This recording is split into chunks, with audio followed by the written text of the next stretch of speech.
সবাইকে আমন্ত্রণ জানাচ্ছি ক্লোজ আপ প্রেজেন্স হ্যালো 8920 তে। আমি আরজি কিবরিয়া আপনার সঙ্গে এই মুহূর্তে রয়েছি এবং আপনারা শুনছেন এবিসি রেডিও এফএম 89.2।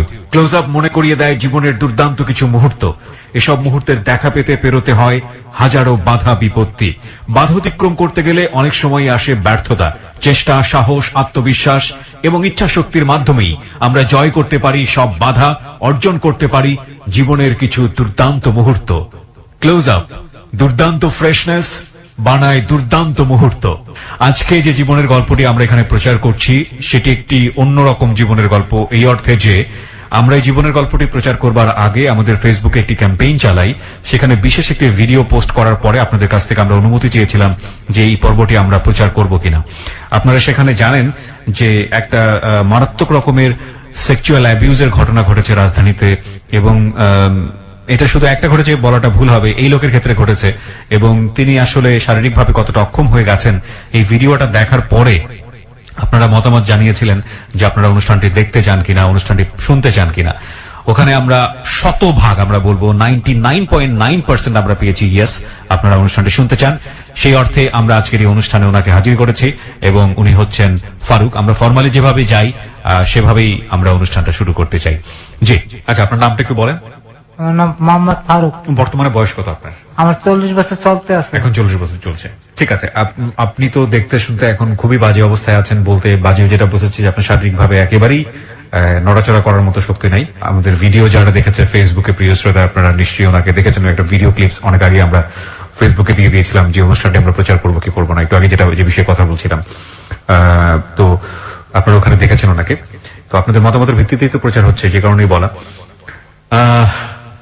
আপনার গল্পটা আজকে কি নিয়ে সেটা মোটামুটি আমাদের লিসনাররা জানে, যেটা সাধারণত হ্যালো 8920 কখনো হয় না, এবং খুব সেন্সিটিভ একটা বিষয়, যে কারণেই আমরা আমাদের লিসনারদের মতামত চেয়েছিলাম যে সবাই আসলে জানতে চাই কিনা সচেতনতার জায়গাটি থেকে। কিন্তু আমরা কমপ্লিট আপনার পুরো লাইফের স্টোরিটাই তুলে নিয়ে আসতে চাই। আপনার জন্ম জেলা কোথায়? বরিশালে। বরিশালে শহরে। আপনার আত্মীয় স্বজন বলতে কে কে আছে? মা বাবা ভাই বোন সবাই আছে। আপনার মা বাবা ভাই বোন সবাই কি এই ঘটনাটা জানে, যে ঘটনা আপনি আজকে না না কেলে আজ পর্যন্ত শেয়ার করিনি, প্রথম আমনুল্লাহ করতেছি।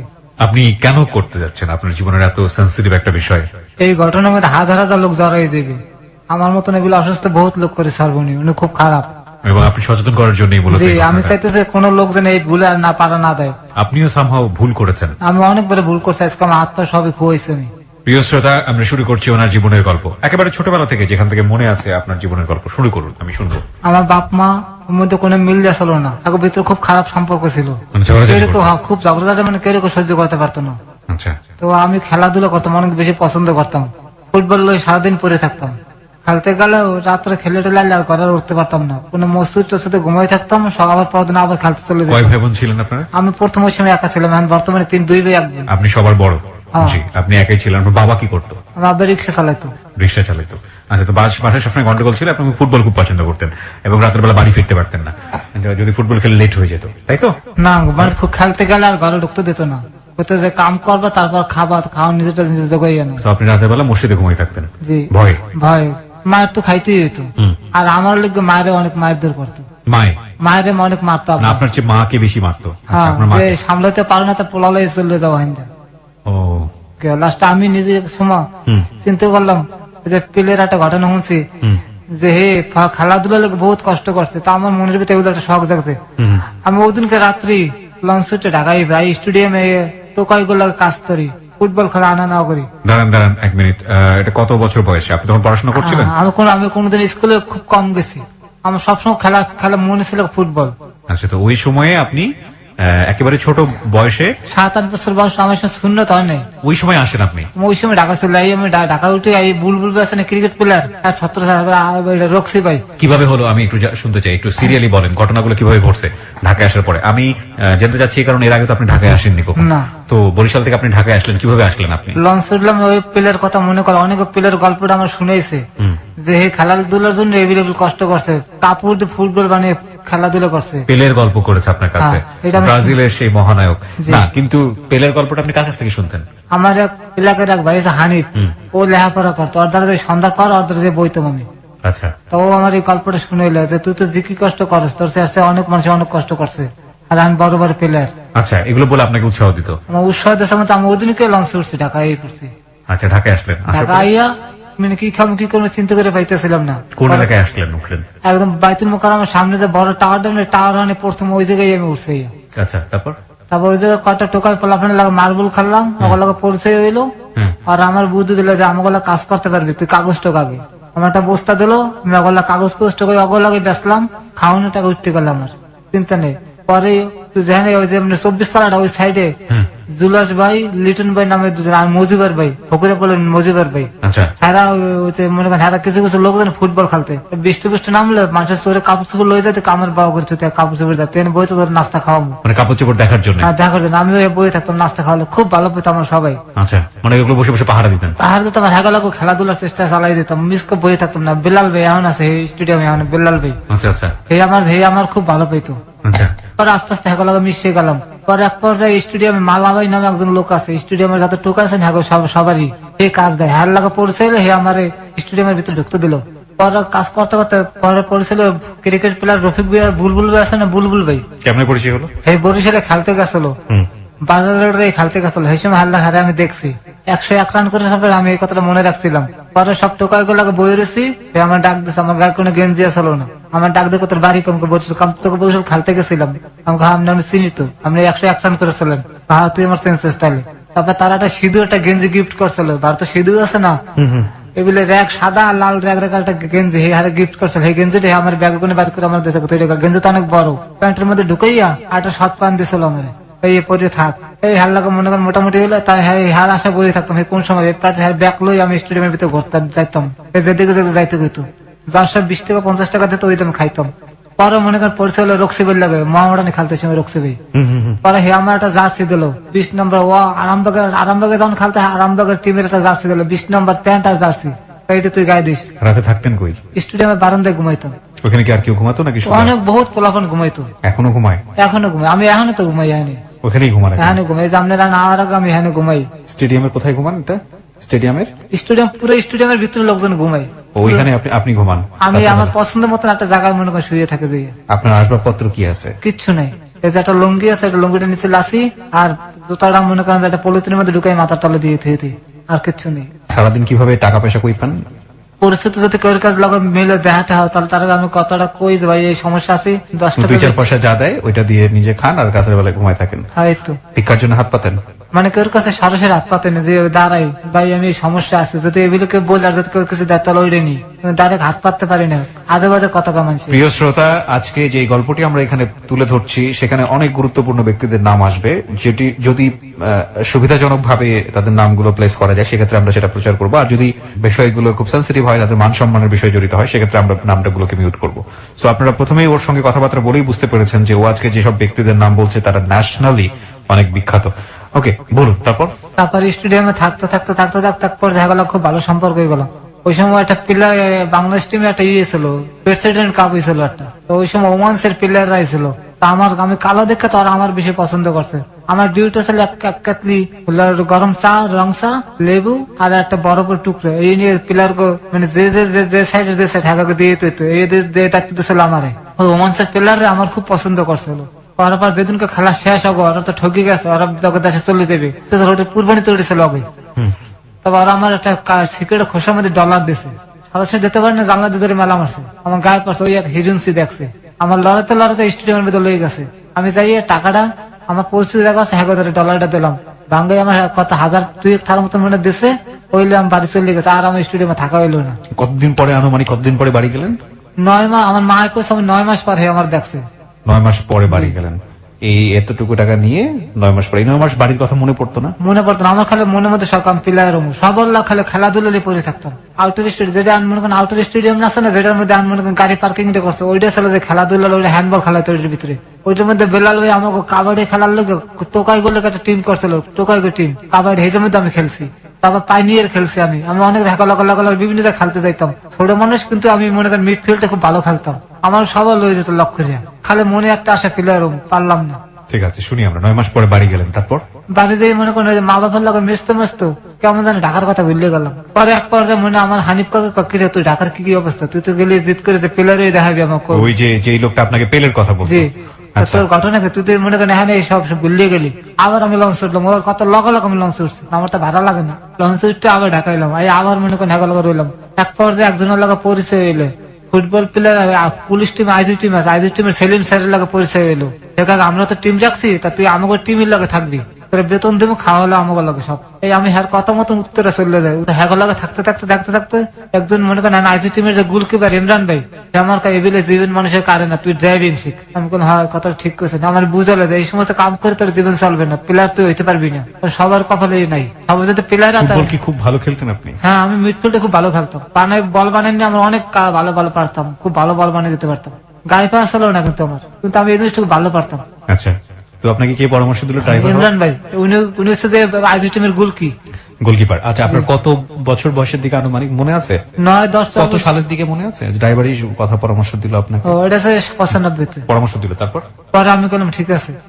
আমি আবার বরিশাল আইলাম, আমাকে বাসাতে কোর্টের সামনে অনেক ডিসি গাড়ি ঘুরে, ডিসি এডিসি জেনারেল গাড়ি ঘুরে থাকে তো হ্যাঁ যে ক্লিনার, সে খুব দুর্বল, একটা গাড়ি বেশি দুইটা গাড়ি ধুতে পারে না। শুকনো মানুষ তো, আমার যে ওস্তাদ বর্তমানে প্রথম যে ওস্তাদ আমার দেখা কথা থেকে তো গাড়ি দিতে পারবো। প্রথম দিন আমার একটু গাড়ি চালানো আকপিস করালো, আমি লোভে পড়িয়ে গেলাম, আমি গাড়ি চালাতে পারি। পরের দিন আমি নিজেই মনে করেন গাড়ি চাবি লই, গাড়ি চালাই ভেঙে চুরি গাড়ি লই, গাড়ি জায়গায় থুয়ে পলাইছি। ডিস্ট্রিক্ট নাজির আমার খোঁজে গাড়ি বাংলা কামনে ডিস্ট্রিক্টের গাড়ি। আমি যে মনে করেন বাসায় বই রয়েছি, পরে হারে কামনে কামনে এটা ম্যানেজ করছে করি, আমার খবর দিছে তোর কোন সমস্যা নাই, কারণ লোক তো নাই, গাড়ি দেবে কেটা। তো এর মধ্যে একটা ঘটনা হয়েছে, রহমান বিশ্বাস আছে না, প্রেসিডেন্ট আছে, উনি বরিশালে গেছে সার্কিট হাউসে, গাড়ি দেওয়ার লোক নাই, আর আমি তো মনে ভয় পলাইছি, কারণ গাড়ি দেওয়ার লোক নাই, ওনার তো চাকরি যাওয়া অবস্থা, আর প্রেসিডেন্টের গাড়ি অপরিষ্কার। পরে আমার কাছে সবকিছু বুঝলে আমার খবর দিছে, যাওয়ার খবর দে। পরে আমি গাড়িটা ধুয়ে দিয়ে ই করছে, তার মিট হয়ে গেছে জিনিসটা। আস্তে আস্তে ড্রাইভিং শেখানো, ম্যাজিস্ট্রেট আপনাকে কে শেখালো? আমার যে শুকনো ওস্তাদে, যে খুব দুর্বল, বেশি শিখে না, খালি একটু আকপিস করা শিখেছে, ওর মধ্যে দিয়ে আমি মনে করেন যে পুরোটাই করে লেছি। পরে মনে করেন যে লাইসেন্স করতে পারি না, এই যে ম্যাজিস্ট্রেট মাহবুব স্যার আসলো, ওনার আমার একটু ভালো সম্পর্ক হয়ে উঠছিল। আচ্ছা, কিভাবে সম্পর্ক? ওই যে উনি যখন অফিসে যখন মনে করেন ডোকেটাকে সালাম দিতাম, আর মনে করেন ব্যাগটা ধরে নিয়ে রুমের মধ্যে লয়ে যেতাম লক করে, হয়তো মনে করেন উনি আমার খুব ভালো পাওয়া শুরু করলো। পরে উনি ওনার ডিউটি পড়লো লাইসেন্সের এডি আছে না, ভেহিকেল ইন্সপেক্টর, এই ভেহিকেল ইন্সপেক্টর তো ঘুষ খায়, ঘুষ খাওয়া বন্ধ করার লোক ওনার এডিএম স্যার ওনার হানি দিল, তুমি ইন্টারভিউ নাও। পরে আমি যে স্যার বললাম, স্যার আমি তো মনে করেন লেখাপড়া জানি না, আমি কেমন কি করবো স্যার, গাড়ি চালাই দেখাইতে পারবো কিন্তু লেখাপড়া কাম পারবো না স্যার। আমি তোমার ফর্মটা আমার দাও, এই ফর্ম গুলো নিজে দেখাইয়া দিয়ে দিছে, কাজ যা তুমি ফিল্ড টেস্টে থেকে খালি এই ফিল্ড টেস্ট আমার গাড়ি দিছে, এডিএম স্যারের গাড়ি আমার দিছে। আমি সামনে গেছে ব্যাগ আছে, আমার কাছে আর লাগবে না, যা হয়েছে আমার লাইসেন্স হয়ে গেছে। তারপরে ঢাকায় ঢুকলাম, এক বড় হারুন ভাই নামে এক লোক দ্বারা আইলাম, চাকরি করে উত্তরায়, এক আদমের চাকরি দেয় প্রথম আমার। কিসের চাকরি? আদম আদম ব্যবসায়ী। হ্যাঁ, চাকরি দেয়। এই চাকরি দিয়ে শুরু করলে বিমানের ক্যাপ্টেনের চাকরি দিলাম, হেন্দে মানে 10 দিনের মধ্যে আমার ইয়ে হয়ে গেল। চালান দেখে ক্যাপ্টেন কা তুমি আমার গাড়ি চালাবো। ওনার সঙ্গে পরিচয় হলো কিভাবে আপনার ক্যাপ্টেনের সঙ্গে? ক্যাপ্টেনের বাসায় আদম ভাড়া থাকতো। সমস্যা হচ্ছে আপনার? না ভাইয়া, চোখে দিয়ে পানি পড়তেছে যে, মানে কোনোদিন সামনে সামনে হয়নি তো ভাইয়া। কোনো সমস্যা নাই, আপনি আরামসে বলেন, রিল্যাক্সলি বলেন, দরকার হলে আরো সময় নেন। আপনি ক্যাপ্টেন হিসেবে আমার নিয়ে বিমানের ক্যাপ্টেন আসলো, হ্যাঁ ডিউটি করতে রইলাম আস্তে আস্তে আমার মানে পরিবর্তন হইতে আছে। পারলাম এবি ব্যাংকে চাকরি, মানে খুব দ্রুত আপনার উন্নতি হচ্ছে, খুব দ্রুত আমার চাকরির পরিবর্তন হইতেছে। ওর উত্থানটা বুঝতে পারছেন, মানে একেবারে গ্রামের রজপাড়া গায়ে থেকে উঠে এসে ও কিভাবে ড্রাইভিং শিখে বড় বড় গুণী মানুষদের ড্রাইভার হয়েছে, গাড়ি ড্রাইভার, এবং ওর উত্থানটা আপনারা দেখতে পাচ্ছেন যে কত ড্রামাটিক্যালি, কত দ্রুত। আচ্ছা বলুন, তারপরে আমি একদিন মনে করেন যে ম্যাডামের স্যারের যে বউ, বেবি ব্যাংকের স্যারের বউ, উনি খুব রাগী মানুষ, ওনার আমার লাগে কথা কাটাকাটি গাড়িতে বইয়া। আমি ক্যান্টনমেন্টের দিয়ে মনে করেন যে আমি ইসে আওয়াজ ছিলাম, আজমপুর একটা কমিটি সেন্টার আছে, ওই কমিটি সেন্টার দাওয়াত খাইতে আওয়াজ আছে, তার স্যারের আমরা লইয়া তারপরে এক লগে দাওয়াত খাইতে যাবো। কিন্তু ম্যাডাম আমার এমন ভাবে মনে করেন ঝগড়া লেগে যায় গাড়ির ভিতরে বইয়া, ঝগড়া লেগে গেছে। হ্যাঁ, ঝগড়া লেগেছে, কিন্তু আমি সহ্য করতে পারবো, আমি হে কইতে স্যার আমি গাড়ি চালাইতে আছি। কচুঘাতের মুখে এক সময় একটা টেম্পু, যে লেগুনে বড় টেম্পু গুলি আছে না, ওই টেম্পু মারিয়ে দিই, আমার বন্যাটা একদম মনে করেন ব্যাংকের পিছনে চলে যায়। এটা কি ওনাদের ঝগড়ার কারণে আমার সেন্স আসলে ওনার দিকে, গাড়ি চালানোর দিকে আসলে না। একটা বিষয় এখানে একটু সবাইকে সতর্ক করতে চাই, বিশেষ করে রিক্সাতে যারা চড়েন, রিক্সাতে বিশেষ করে কাপল যারা আছেন, বয়ফ্রেন্ড গার্লফ্রেন্ড এবং অনেক সময় হাজবেন্ড ওয়াইফ, যাই হোক না কেন, রিক্সাতে উঠলে আমরা এমন ভাবে কথা বলা শুরু করি বা এমন আচরণ করি, আমরা ধরেই নিই যে রিক্সাওয়ালা কিছু শুনছে না। একইভাবে সিএনজিতেও আমরা এই ধরনের আচরণ করি অনেক সময়, এবং গাড়িতেও। কিন্তু অত্যন্ত সেনসিটিভ বিষয়গুলো আমরা অনেক সময় এই জায়গাগুলোতে করে ফেলি এবং আমরা ধরে নিই যে তারা আসলে কিছু শুনছে না, কিন্তু তারা শোনেন। এই তৃতীয় পক্ষকে আমরা অস্বীকার করি, আসলে অস্বীকার করার কিছুই নাই এবং এটা তাদের উপরে ইম্প্যাক্ট ফেলে। এবং এই যে অ্যাক্সিডেন্টের কথা বললো, এরকম অ্যাক্সিডেন্ট হওয়ার হামেশাই হয়। সুতরাং গাড়িতে উঠে যত সম্ভব নিজেদেরকে কন্ট্রোলে রাখুন এবং এটা আপনার জন্যই ভালো। বলুন তারপর। পরে অ্যাক্সিডেন্ট করার পর স্যারে আমার অনেক ভালো জানতো, উনি আমার খুব পছন্দ করতো। স্যারে উনি ডিউটি 2 মায়ের স্কুলে নেওয়া আনা, উনি গাড়ি পেতেন, উনি আর গাড়ি পেতেন না। আচ্ছা, ব্যাংকের গাড়ি কিন্তু উনি গাড়িতে উঠতে পারতো, উনি বাসে যেত। পরে মনে করেন ম্যাডাম হলে ঝগড়া অর্ডার পর গাড়িটা যেমন ওই করলাম, স্যার আমার খুব খেপি করলো। পরে ওই আমার টাকা পয়সা দিলে লাইট লুট কিনে, আর আমি চিন্তা করলাম কি আমার মনে হয় চাকরি নাই, আমি লাইট লুট কিনে দিই আর কিছু টাকা আমাদের রাখে দিয়া আমি গেছি স্যার আমি চাকরি করবো না। ওকে, দাঁড়িয়ে পড়লাম, আইয়ে মনে করেন যে পল্টনে এক পাকিস্তানের চাকরি লইলাম। আর চাকরি করতে করতে করতে করতে মনে করেন যে পরিচয় হইলো যে মনে করেন রেন্টেকারের দেলার বেগুলো। হ্যাঁ, আমার চাকরি হঠাৎ করে একদিন চলে যায়, দেলার বের করলাম, দেলার বে আমার তো চাকরি নেই, আমি কি করবো? তুমি আমার রেন্টেকারে ভর্তি হও, তোমার তো গাড়ি চালানো আমি দেখছে ভালো, তুমি রেন্টেকারে ভর্তি। এই রেন্টেকার ঢুকলাম। কত সালের দিকে এটা? 2007 বা 2008 হইবে। আচ্ছা আচ্ছা, ওকে। ঢুকলাম, ঢোকার পরে মনে করেন যে হ্যাঁ লাগা আমার ট্রিপ মনে করেন যে লাগা বান্ধে লাগিয়ে রইলো। সমস্ত যে আমার একবার নেয় এই আমারই খোঁজে, ওই ছেলেটার দেন। ওকে। পরে মনে করেন যে বাবুদের নামে একজন লোক আছে হিন্দু, ওকে। উনি আমার হ্যার গাড়ির লোক সেট করে যে হ্যাঁ 4 জন পার্টনার, তো তারা নিজেরা বই আমার সেট করে যাওয়ার এই গাড়িটা দিয়ে দাও, ও আর ট্রিপ আছে বেশি। ওকে। শুরু করে আর পিছনে আমি আর তাকাইনি, আমি চলতেই এসি। ওকে। রেন্টেকারের সিস্টেমটা কি ছিল? মানে গাড়ি যে যেখানে খুশি ভাড়া নিত? ভাড়া নিতে পারতো। আপনি জানেন আপনি এন্ট্রি করিয়া আর আপনার ছবি তুলে রেখে দিত। তো আপনি ঢুকলেন রেন্টেকারে? ঢুকলাম, ঢুকে মনে করেন আমার কাজ চলতে আছে, আমি কোনো সময় মিস যাই না। আমি পিছনে একটু ঘটনা রেখেছে ওই বলতে চাই আবার। বলেন। এমপি আলালবের 2001 নির্বাচনের সময় আমার গাড়ি ভাড়া নেই। আচ্ছা। বরিশাল দিয়ে। তা আমি নির্বাচনে 2001 হেল্লাকে মনে করেন থাকি, সবার ভালো পরিচয় হয়ে যায় আমার লাগে। আচ্ছা। একদিন রাত্রে মনে করেন যে আলালবের কিছু লোকজন গণ্য দিয়ে আগুন যারা দিয়ে দিতে হবে রাত্রে 2টার সময়। হঠাৎ করে হাগত কিছু বাহিনী আছে, রাত্রে পার করে দিতে হইবে। পরে আমার কলে তোমার গাড়িটা আছে খালি, আমি কাছে আছে স্যার, কথা আমার লোকজন গণ্য একটু দিয়ে গণ্য দিয়ে আগুন যারা দিয়ে আমার কাছে। আমি রাত্রে রাজি হয়ে গেছি, ভাড়া বেশি দিছে, আমি রাজি গেছি। তা আমি রাত্রে দিয়ে আসার সময় গাড়ি রাত্রে অ্যাক্সিডেন্ট করে। আমি রাত্রে প্রথম একটা হুন্ডা মারে, হুন্ডা লাগছে না। পরে এক রিক্সার মধ্যে যাত্রী মহিলার পুরুষ টাক্কালে, একজন কানের পর্দা ফাঁকছে, একজন বুক ফাটতে যায়। আপনার? না না, আমার গাড়িতে। পরে আমি গাড়িতে উঠে বরিশাল মেডিকেলে ভর্তি করি। আপনার গাড়িতে ধাক্কা লাগে? আমি ঠিক বুঝলাম না। মানে যাত্রী নামে দেওয়ার সময় রাত্রে আমি প্রথম একটা হুন্ডা অ্যাক্সিডেন্ট করে, তা ভয়ের ঠাল আমি গণ্য ইসে ঢুকি, উজিরপুর ঢুকি, অবিবের এলাকা, অবি এলাকায় ঢুকে। তো ওই এলাকা আমার লোকজন আছে, আমি সিনিয়র ইলেকশনের সময় সবাই আমার কিছু করতে পারবেন এই চিন্তা ছিল মাথায়। ওই এলাকা যখন ঢুকছি না, তখন খুব বড় একটা রিক্সা, আপনি নাড়া আছে না ধান, এই ধান কেটে রাস্তার মধ্যে ফালাই রাখছে।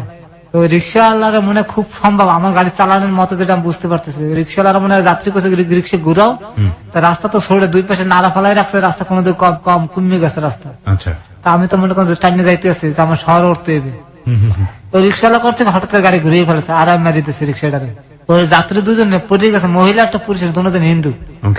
পরে একদম মনে করেন আমি গাড়িতে তাকে উঠলাম, বললাম খবরদার কেউ ধরবেন না, এটা এমপি সাহেবের গাড়ি, যাও আমরা বুঝবো। আপনার গাড়িতে রুগী উড়ে দেন, আমি লয়ে যাই আগে। এই দুজন আমি উড়ে বরিশাল মেডিকেলে নিয়ে ভর্তি করে আমি গাড়ি পলাই পড়ি। আয়ার পর রাত্রে বিকেল 4টার সময় দুজন মারা যায়। পারলাম না, বাঁচাতে পারেন না? পারলাম, চেষ্টা করছে। কোন ড্রাইভার আজ পর্যন্ত রিস্ক লয় না, রুগী লইয়া মেডিকেলে ভর্তি করছে। আমার কাগজপত্র দেখে ম্যাজিস্ট্রেট আমার জামিন দিয়ে দিয়েছে। ম্যাজিস্ট্রেট জামিন দিয়ে দিল মানে? ঠিক বুঝলাম না, আপনাকে ধরছিল নাকি? আমি সারেন্ডার করছিলাম। কেন? আমার নামে তো মামলা হয়েছে এই রোগী তুলার কারণে গাড়িতে? হ্যাঁ। না, আমি গাড়ি অ্যাক্সিডেন্ট করছি না, গাড়ির নাম্বারটা আমার গাড়ি হুদ্দে জব্দ হয়ে গেছে। আচ্ছা। থানা ধরে হয়ে গেছে। আচ্ছা। নেওয়ার পর আমার নাম মামলা হয়েছে, বাপ ঠিক না, একজন ধরা পড়ছে, আমার হেল্পারটা ধরা পড়ছে। সবকিছু কয়ে দিয়েছে, আর কোর্টের পিছনে বাসা আমাকে তো সবাই চেনে। মামলার পরে আমার মামলায় লেখে দিয়ে গেছে পুলিশ দারোগা ইমরান স্যার ভালো আসলো, যে ড্রাইভার চেষ্টা করছে যে বাঁচানো পারে নাই, মেডিকেলে ভর্তি করছে, এই কথার উপরে আমার জামিন হয়েছে। তা আমার যে উকিল ছিল এ কথা, স্যার এই ছেলে যদি খারাপ হতো তাহলে রুগী মেডিকেল আনতে না, রাস্তায় ফালাই থই যেত। আর চেষ্টা করছে বাঁচানো পারেনি, এই জামিন হয়ে গেল। পরে আল্লাহ জামিনের আগে আমি খুব ভয় পেয়ে গেছিলাম। মানে জামিন ঠিক আপনি জেলে গিয়েছিলেন? না, আমার যাইতে হয়নি। আমি পার্টির লোক একটা মিছিল করিয়ে হেলাইছি। আচ্ছা। যারা উড়িয়ে হেলাবে এত টাকা দেবো। পরে আল্লাহর কাছে প্রার্থনা করলাম, আল্লাহ যদি আমি এই যে মাপ পাই তাহলে আমি এটা 3 মেয়ে বিয়ে করবো। মানে আপনি প্রার্থনা করলেন এটা? আল্লাহ কাছে একটা প্রার্থনা করছে, তো আমি এই কেসে খালাস যাবিন পাই, আমি খুব ভয় পেয়ে গেছিলাম যে মার্ডার মানে ও স্বাভাবিক মার্ডার মানে তোমার এই কেসে মনে হয় সাজা আমার এবিল হইবে। ওকে, আমি ভয় জানতাম না যে গাড়ি অ্যাক্সিডেন্টের মার্ডার আর ওই ম্যাটার এক না, আচ্ছা, বুঝতাম না আমি এটা। ওকে, পরে আল্লাহ ঠিকই যখন আমি দেখছি যে আমি জামিন পেয়ে গেছি, তখন আমি মনে মনে করছি যে আমি একটা এতিম মেয়ে বিয়ে করবো। পরে যে আমি বিয়েটা করি, আমি সুন্দরবন লঞ্চের নাম শুনছেন তো আপনি মনে হয়? সুন্দরবন লঞ্চ, জি, হ্যাঁ। এই সুন্দরবন লঞ্চের মালিক আছে জন্টু শেখ, জি, হ্যাঁ চাকরি করতাম আমি, আচ্ছা, কিসের চাকরি করতেন? ড্রাইভারি, ড্রাইভিং। ওকে। তো আমার এই প্রায় সময় রাত্রে একটা মোবাইল দিয়ে মিস কল হইতো, অকারণে মিস কল আসতো? হ্যাঁ কারণে মিস কল হইতো, আমি কোন সময় ব্যাক করতাম, আমার অবশ্যই আমি কোন সময় ব্যাক করি না। আচ্ছা, তোমার যাতে কথা কর ইচ্ছে তা তুমি সরাসরি করো, ওকে, কিন্তু সারা রাত বই খালি মিস কল হইতো, সারা রাত বইয়া হুম হুম হুম, ঘুমাইতে পারতাম না। পরে এক সময় ব্যাক করলাম, করার পর হাল্লা মাল্লা কথাবার্তা হইলো, আমি জিজ্ঞেলাম তোমার কে কে আছে, আমার কেউ না, বাপ মা না। তখন তো মনে করেন আমার তার প্রতি একটু দুর্বলতা লাগিয়ে গেল, আমি তো এতিম খুঁজে মনে মনে। আচ্ছা, তো ওর নাম কি ছিল মেয়েটা? ফেরোজা। ফিরোজা, আচ্ছা, হ্যাঁ, পরে মনে করেন হাল্লা আমার লাগে একদিন মনে করেন যে রাত্রে কথা হয় কি যে আমি তুমি এক কাপড় বরিশাল আইতে পারবো, আমি পারবো না। মানে মেয়ের সঙ্গে কি আপনার পরিচয় হয়ে গেল?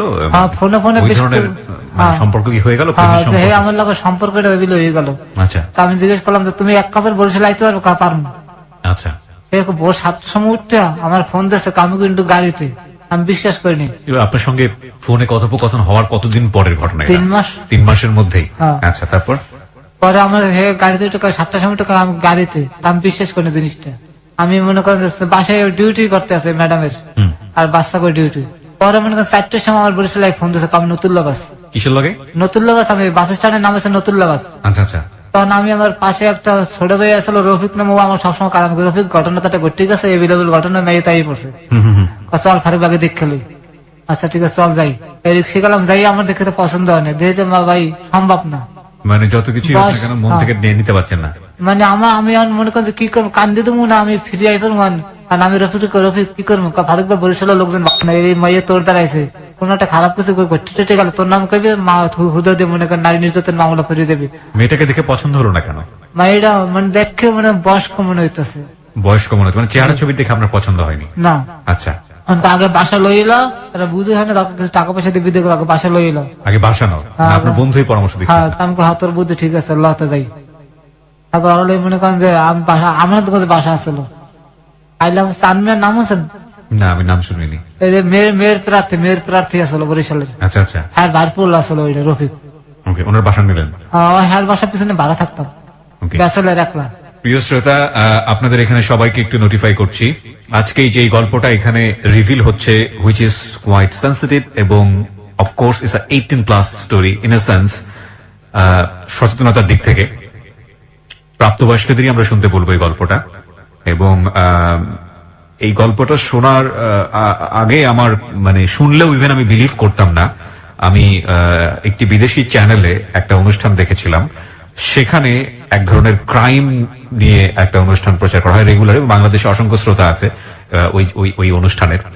সেখানে এই ধরনের অ্যাবিউজের কথা আমি জানতাম, এবং জানার পর আমার কাছে অনেকটা অবাকই লেগেছে। সেটা হচ্ছে সেক্সুয়াল অ্যাবিউজ। সেক্সুয়াল অ্যাবিউজ যে একটা মানে পূর্ণ বয়স্ক মানুষও হতে পারে এবং ছেলে মানুষ হতে পারে, সেটা আমাদের সোসাইটিতে সাধারণভাবে বিলিভ করাটা খুব কঠিন। কিন্তু এই মানুষটি এমন ভাবে অ্যাবিউজ হয়েছে কোন একটি সম্ভ্রান্ত পরিবারের মহিলা দ্বারা, এবং কি সিস্টেমেটিক্যালি তাকে অ্যাবিউজ করা হয়েছে আপনি চিন্তাও করতে পারবেন না। ওভারডোজেস মেডিসিন দিয়ে ওর শরীরটাকে পুরোপুরি শেষ করে দেওয়া হয়েছে। যারা ভিডিও দেখেছেন, আমরা বেশ কিছুদিন যাবত এটা নিয়ে প্রচারণা চালিয়েছি। এবং এই যে নাটকীয় ঘটনা, এই ঘটনাটা জন্মটা কিভাবে হয়েছিল সেটা, এবং উনি স্বেচ্ছায় আজকে এখানে রেডিওতে বলতে এসছেন এই কারণে যে ওনার জানা মতে অনেকেই এই শিকারে পা দিচ্ছেন, এবং এই শিকারে পা দিয়ে নিজের সমস্ত কিছু খোয়াচ্ছেন যাতে করে এই ভুলটা কেউ না করেন। আমরা সেই গল্পের দিকে ধীরে ধীরে যাব। তবে এই মুহূর্তে বিরতির সময় হয়েছে, যেহেতু আমরা ছোট্ট একটা বিরতি নেব 4 মিনিটের। আর ওনাকে যদি আপনারা দেখতে চান অবশ্যই ফেসবুকে চলে আসবেন। আমার ফেসবুকের ঠিকানা হচ্ছে www.facebook.com/kibriya.rj। আমি আবারও বলছি www.facebook.com/KEBRIA.rj। পেজটি আছে আরজে কিবরিয়া নামে। লাইক দিয়ে দেবেন, লাইক দেওয়ার সঙ্গে সঙ্গে আপনি আমার পেজের মেম্বার হয়ে যাবেন। ক্লোজ আপ মনে করিয়ে দেয় জীবনের দুর্দান্ত কিছু মুহূর্ত। এসব মুহূর্তের দেখা পেতে পেরোতে হয় হাজারো বাধা বিপত্তি। বাধা অতিক্রম করতে গেলে অনেক সময় আসে ব্যর্থতা। চেষ্টা, সাহস, আত্মবিশ্বাস এবং ইচ্ছা শক্তির মাধ্যমেই আমরা জয় করতে পারি সব বাধা, অর্জন করতে পারি জীবনের কিছু দুর্দান্ত মুহূর্ত। ক্লোজ আপ দুর্দান্ত ফ্রেশনেস বানায় দুর্দান্ত মুহূর্ত। ফিরে আসছি ঠিক 4 মিনিট পর। Close Up presents Hello 8920. Close Up. The closer, the better. Close Up presents Hello 8920. Close Up. The closer, the better. 4 minute পর আমরা আবারও ফিরে এসেছি ক্লোজ আপ প্রেজেন্স হ্যালো 8920 তে। The closure the better. আমি আরজি কিবরিয়া রয়েছে আপনার সঙ্গে এবং আপনারা শুনছেন এবিসি রেডিও এফএম 89.2। এখানে আজকে জীবনের গল্প বলার জন্য আছে ফারুক। তার জীবনের যে অবর্ণনীয় গল্প সেটা কিছুটা হলেও আপনারা আজ করতে পারছেন, কিন্তু আমরা সেই গল্পের ভেতরে এখনো প্রবেশ করিনি। আমরা সেখানটায় যেতে চাই ধীরে ধীরে। ক্লোজ আপ মনে করিয়ে দেয় জীবনের দুর্দান্ত কিছু মুহূর্ত। এসব মুহূর্তের দেখা পেতে পেরোতে হয় হাজারো বাধা বিপত্তি। বাধা অতিক্রম করতে গেলে অনেক সময় আসে ব্যর্থতা। চেষ্টা, সাহস, আত্মবিশ্বাস এবং ইচ্ছা শক্তির মাধ্যমেই আমরা জয় করতে পারি সব বাধা, অর্জন করতে পারি জীবনের কিছু দুর্দান্ত মুহূর্ত। ক্লোজ আপ দুর্দান্ত ফ্রেশনেস বানায় দুর্দান্ত মুহূর্ত। আমি আরজি কিবরিয়া রয়েছে আপনার সঙ্গে এবং আপনারা শুনছেন এবিসি রেডিও এফএম 89.2। এখানে আজকে জীবনের গল্প বলার জন্য আছে ফারুক। তার জীবনের যে অবর্ণনীয় গল্প সেটা কিছুটা হলেও আপনারা আজ করতে পারছেন, কিন্তু আমরা সেই গল্পের ভেতরে এখনো প্রবেশ করিনি। আমরা সেখানটায় যেতে চাই ধীরে ধীরে।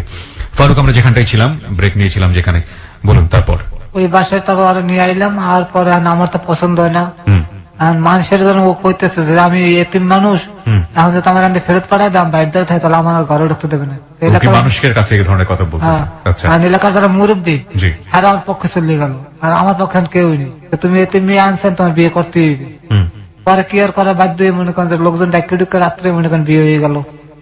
বিয়ে হয়ে গেল? কত সালে বিয়ে করলেন আপনি মনে আছে? হ্যাঁ, কত সালে? 2009 জুন মাসে। 2009 সালে জুন মাসে? জি। আচ্ছা, 9 তারিখ। আচ্ছা, বিয়ে করলেন আপনি? বিয়ে করার পরে তারপরে আস্তে আস্তে দেখে আমার লাগে প্রতিটা দিনই মনে করেন হেলা আমার লাগে। আমার মা বাবা যেগুলো করতে হেরা অবস্থায় সেইভাবে ঘটনা করতেছে। মানে ঝগড়া? বরিশাল থাকবে না, ঢাকায় ঢাকায় আসবে? জি। ঢাকা তার স্বামী আছে, বাচ্চা আছে, হেতার আমি জানি না। জানলেন কিভাবে? মাতৃত্ব দাগ আছে না, আপনারা বুঝছেন কিনা জানি না। মাতৃত্ব দাগ, হ্যাঁ, প্রেগন্যান্সি স্পট যেটাকে বলে। হ্যাঁ, ওই দাগ আমি তার শরীরে দেখতে পাই। আমি জিজ্ঞেস করলাম এটা কিসের দাগ? আমার গায়ে খেজুরের রস পড়ছিল। তার মাথাটা মনে করেন যে আমার গা অতটা চিন্তা করিনি। আর পরে আমি ঢাকায় পড়ি আর যে না মারদার কদিন রইলাম, দেখে মা বাবার লাগা যা আছে কইতে আছে। আমি বললাম যাক ঘরে সংসার আগে বাঁচাই লই আগে, বিয়ে দান করছে তাতে হালাই তো আর দেওয়া যাবে না। ঢাকায় নিয়ে আসি। ঢাকায় মনে করেন এসে রইলাম, রামপুরে টিভি সেন্টারের পিছনে ভাড়া রইলাম। ওই সময়টাতে আপনি কি করেন? ওই গাড়ি চালাই, আমার লাগে ভালো ভালো মালিকের লোক পরিচয় রয়ে গেছে। কোন মালিকের গাড়ি চালান নাকি রেন্টে কার চালান? রাতুল লঞ্চের মালিকের গাড়ি চালাই। আচ্ছা, প্রিয় শ্রোতা, আজকে যে গল্পটা ও বলছে ওর যে রেফারেন্স আপনারা শুনেই বুঝতে পারছেন যে কতটা অথেন্টিক এই গল্পটা। ওকে, বলুন তারপর। পরে আমি একদিন মনে করেন যে নর্থ সাউথ ইউনিভার্সিটি 10টা ড্রাইভার একখানে বইয়ে থাকলে যে গল্প করেন, আমি একদিন প্রতিদিনই গল্প করি। কিন্তু একদিন আমি ওই যে পেটের দাগের কথা জিগেই আমি জিম খেয়ে গেছি। তা আমার এক ছোট ভাইয়ের মতন আমার অনেক পছন্দ করে। ও পেটের দাগের কথা আপনি কাকে জিজ্ঞেস করলেন? ছোট ড্রাইভার ছোট ভাই আরো জিগেলাম যে বাইরে এগুলি পেটে দাগ আছে, এটা ঘটনা কি অবস্থা? আর তোমার বউ আবুতে বাচ্চা ফালাইছে, নাহলে তোমার বউর বিয়ে আছে। আমাকে এটা কেমনে বুঝবো? তুমি আজকে যে জিগেবা, কালকে তুমি আমার তোমার কালকে আমি রেজাল্ট দেবো। বাসায় জিগেলাম যে তুমি সত্যি করে কয় এটা কিসের দাগ? তোমার না করলাম যে আমার গা খেজুর রস পরে পুড়িয়ে গেছে বিলে। পরে হরে করলাম না ওস্তাদ, তোমার এই ঘটনা আমি বিশেষ করি না। এটা হচ্ছে যে তোমার হয়তো বাচ্চা ফলাইছে, নাহলে তার বিয়ে আছে, বাচ্চা আছে। আমি তো ভাই মাটির মধ্যে হান দিয়ে গেলাম যে আল্লাহ কি করলাম, কি এতে মানলাম। তারপর আমি যে ছেলের ডিউটি করে জানালাম যে বাইরে এই ঘটনা। ও আবার মায়ের লোক ডাক্তার প্রেম করে। আপনার চোখ দিয়ে পানি পড়ছে। আপনার একেবারেই মনে করতে হবে এমন কোনো কথা নাই। আপনার শরীরের অবস্থা খুবই খারাপ, আমরা জানি। আপনি কি একটু রেস্ট নিতে চাচ্ছেন? না না ভাই, চলতেছে চলুক। আচ্ছা বলেন। হ্যাঁ, ওই হাসপাতালে হে মাইয়ে ডাক্তারি পরে হ্যাঁ ফোন দিলাম, হে এক রেজাল্ট দিলে যাতে বাচ্চা হয়েছে, না সে খারাপ ছিল, মানে কনফার্ম বলে দিল। কনফার্ম বলে দিলাম। তারপর আমার যে কখন কইলে তখন আমি আর মানি নিলাম। হ্যাঁ, আমি রাতুল আমার কাকা ফারুক ভাই তুমি বিলে পারবা না, আমি তোমার একটা বুদ্ধি শিখিয়ে দিই। তোমার রাত্রে বুঝাইয়ে কও যে তুমি যদি মনে করেন মিথ্যা তাহলে তোমার এখানে মেডিকেল টেস্টে কিন্তু ধরা পড়ে। আচ্ছা, হ্যাঁ এটা সত্যি, মেডিকেল টেস্ট ধরা এটি পড়ে। মেডিকেল টেস্টে ধরা পড়ে, যদি তুমি যদি মনে করো মিথ্যে কথা কও তাহলে কিন্তু তোমার ডিভোর্স দিয়ে দেবো। আচ্ছা তখন আমি রাত্রে দিয়ে মনে করেন আরে কইলাম একটা শাড়ি গিফট করলাম, ও আমার রাত্রে আমার 500 টাকা দিচ্ছে, তুমি যে শাড়ি কিনে আর গিফট করে গিফট করে সুন্দর করে বলো। হ্যাঁ করে বলো। হ্যাঁ তারপর বললাম যে তুমি সত্যি করে কর, নাহলে কিন্তু তোমার ডিভোর্স দিয়ে দেবো। হুম। পরে উঠতে কাকা হ্যাঁ আমার একটা বিয়ে আছে, একটা বাচ্চাও আছে। বিয়ে আছে, বাচ্চাও আছে, হ্যাঁ। ডিভোর্স হয়নি। আমি তো ভাই মাথা মতো আউলে গেছে লগালগ মুহূর্তের ভিতরে, জানলা কোন অভিশাপে ঢুকলাম, জেল খাটাইতে ভালো আসলো আমার। একটা বিষয় নিশ্চয়ই আপনারা জানেন যে ও জেল খাটা থেকে রক্ষা পেয়েছিল বলে নিয়ত করেছিল যে একটা এতিম মেয়েকে বিয়ে করবে, এবং মিস কলে একটা এতিম মেয়ের সঙ্গে পরিচয়, ও এতিম মেয়ে তাকে না দেখে না বুঝে জেনে শুনে না জেনে বলবো বিয়ে করে, এবং পরবর্তীতে এই ঘটনাটা সে জানতে পায়, এবং যে কারণে ও বলছে যে আমার তো জেল হওয়াটাই ভালো ছিল। বলুন তারপর। তারপর মনে করেন এই যে তাল্লা মনে করেন যে সম্পর্ক আস্তে আস্তে বাঙ্গালোর দিকে যাওয়া শুরু করে। হুম। মানে আমি আর তার সজ্জা আমার তাল্লা মিল তালা রইতে আসে না, যে তুমি কোরআন শপথে যাও শপথ করছো তুমি আর মাঝিয়ে ভালোতে পারবা, মানে তখন আপনার কাছে এই মনে হয়েছে এই একটা মনে যে- হইতেছে। হ্যাঁ, পরে সে যে তাবিজ তোমার দিকে মনে করেন ঝুঁকে পড়ে, তাবিজ কবজ করা শুরু করে। এর মধ্যে মানে তখন কিন্তু আমি তাদের একটু আস্তে আস্তে দূরে সরার চেষ্টা করি, হ্যাঁ। তখন সে মনে করেন যে তাবিজ তোমার লাগে জড়াইয়ে যায় হুম। এবং হাতে নাতে ধরায় পরে। আমি একসময় মনে করেন গড়তে বেরিয়ে যাই যে আমি এর মধ্যে আর থাকবো না, তুমি তো ঘর ভাড়া দিয়ে আমি চলেই পড়ি, তুমি এনাল তোমার মতো তুমি খাও, ঘর ভাড়া দিয়ে গেলাম। পরে মনে করেন যে হেয়ার মতন চলে যায়, আমি মনে করেন যে পাকিস্তানের চাকরি করি। একসময় হঠাৎ করে আমি স্বপ্নে দেখি যে আমার বউটা খারাপ হয়ে গেছে, রাস্তায় মনে করেন রাস্তায় চলাফেরা করে। হুম। আমি বললাম আল্লাহ যে ও যত ইজ্জত বিক্রি করে খায় তাহলে তাই আমার মতো হইবে। আমি আবার ফোন দিয়ে আবার আনি আচ্ছা। যে যা হয়েছে তুই বিল্লে যা, কিন্তু বিগত দিন আর কিছু করতে পারবি না। হ্যাঁ। সে রাজি হয়। তারপর আমার একটা বাচ্চা হয় মাহাদি, ওকে, বাচ্চা আসলো বিয়ে কতদিন পরে? 1 বছরের পর, মনে হয় 1 বছরের পর। মানে একটা ছেলে প্রথম একটা বাচ্চাও নষ্ট করে ফেলাম, কইতে ভুলে গেছে মাঝখান দিয়ে। প্রথমে একটা বেবি নষ্ট করে ফেলে। হ্যাঁ। কিভাবে? আপনার পরামর্শতে নষ্ট? না না না না, আচ্ছা। এই যে মনে করেন ও দেশের বাড়িতে বিধবা বাতা উড়িয়ে খায়, কিন্তু ও যাতে প্যাডনেস হয়ে বাতা আনতে যায় তাহলে আর মানুষ ধরবে, এই লোক বাচ্চাটা নষ্ট হতো প্যাডনেস। প্রেগনেন্ট? হ্যাঁ। ও মনে করেন নিজে বাচ্চাটা কামড়ে নষ্ট করে। একদিন দেখেছে রক্ত চাক্কা পড়তেছে পেটের নিচ দিয়ে। ওহো। তা আমি তো মনে করি কোনোদিন কান্দি না, আমি মানুষ দেখলে ভয় পাই না, আমার এত সাহস, আর আমার হাঁটা এত বড়। হুম হুম। একদিন দেখে ও চিৎকার দিয়ে দেয় আর মনে করেন যে রক্ত খান্ডা পড়তে আছে। আহা। পরে আমি উত্তর ওই জায়গায় একটা হাসপাতাল আছে বাহিরের, হুম হুম হুম। ওগুলো লয়ে যাওয়ার বাবা আপনি তাড়াতাড়ি এমআর করতে হবে, তাড়াতাড়ি ঢাকা মেডিকেল লয়ে যান। হুম হুম হুম। তার আমি জিগেলাম যে আমি কি করবো, তাদের টাকা পয়সা হতো না। তোমার অত চিন্তা করা লাগবে না, তুমি আমার ওই মিরপুরে একটা বরিশাল হোমিও একটা ফার্মেসি আছে, তুমি ওখানে আমার লইয়ে যাও। হুম হুম। তার মানে যে ও অনেক আগে এই সমস্ত কাজের লোক জড়িত ছিল, মানে জানতো সবকিছু, কোথায় কোন লোক। কোথায় কি করলে জানে, ও জানে। আচ্ছা। সেই জায়গায় না ওষুধ দিচ্ছে লগালগ ভালো হয়ে গেছে, এই রক্ত মুক্ত পরে বন্ধ হয়ে গেছে, চাক্কা পরে বন্ধ হয়ে গেছে। একবার একটা বড় চাক্কা পরে আর পারো পরে মনে করেন যে আবার একটা বাচ্চা নষ্ট করলো, কেরানীগঞ্জে আমি থাকতাম। মানে কি 2টা বাচ্চা নষ্ট করে? ও 2টা বাচ্চা নষ্ট করছে, কিন্তু একটা আমি জানি, কিন্তু আরেকটা যে করছে আমি জানি না। আচ্ছা, এটা জানলেন কিভাবে তাহলে? এবার রিপোর্ট দেখছি আমি, এমআর রিপোর্টে 2টা বাচ্চা নষ্ট রিপোর্ট এসছে। না না মানে প্রথম একটা তো ওই যে কেমনে নষ্ট করলাম আমি জানলাম না, রক্ত চাক্কা চুক্কা ভর্তি দেখলাম। হ্যাঁ হ্যাঁ হ্যাঁ। কিন্তু যেটা কেরানীগঞ্জে যেটা হয়েছে ওটা পাইলাম এমআই রিপোর্ট, কাগজপত্রে খুঁজতে দেখলাম যে ওটার মধ্যে একটা রিপোর্ট। হুম আল্ট্রাসাউন্ড করা আসলো, হুম। তো মানুষের জিগেলাম বা এটা পরিটা শুনান তো আমারে, আপনার বউকে প্যাডনেস আসলো, তা আমি মনে ভালো মতো কিছু ঘা আসলো, তাই উনি তো বাচ্চাটা ই করে আনছে, বেমার করছে। এই মনে করেন হার মতো যেমন একখানে মনে উঠতে গেল, সেই হার মতন থাই আমি আমার মতন থাই। আচ্ছা, এটা হচ্ছে আপনাদের বাচ্চা হওয়ার আগের? হ্যাঁ, এই যে মাহাদেব আর আগের ঘটনা। জি। পরে মাহাদি আমি চিন্তা করলাম একটা বাচ্চা যদি না, আমার একটা বাচ্চার খুব শখ, পরে একটা বাচ্চা হলো নাম মাহাদি। মনে করেন ও যখন মনে করেন যে 4 মাস বয়স বাচ্চাটা গড়তে পলাই যায়। আপনার কাছ থেকে পালিয়ে যায়? হ্যাঁ, আমি নোয়াখালী ট্রিপে যাই, ও করতে যে আমি বাচ্চাটা দুধের টাকা দিয়ে যেতাম, ওই টাকা নিয়ে আর ওই বাচ্চাটা দিয়ে যেত, কিন্তু আমার বাচ্চাটা সুজি খাওয়াই রাখতো, চাল গুঁড়ি করে খাওয়া। মানুষ আমার কইছে যাওয়ার পরে। ওইটা কি মানে ওই হাজবেন্ড কি উনি ডিভোর্স দিয়েছিল?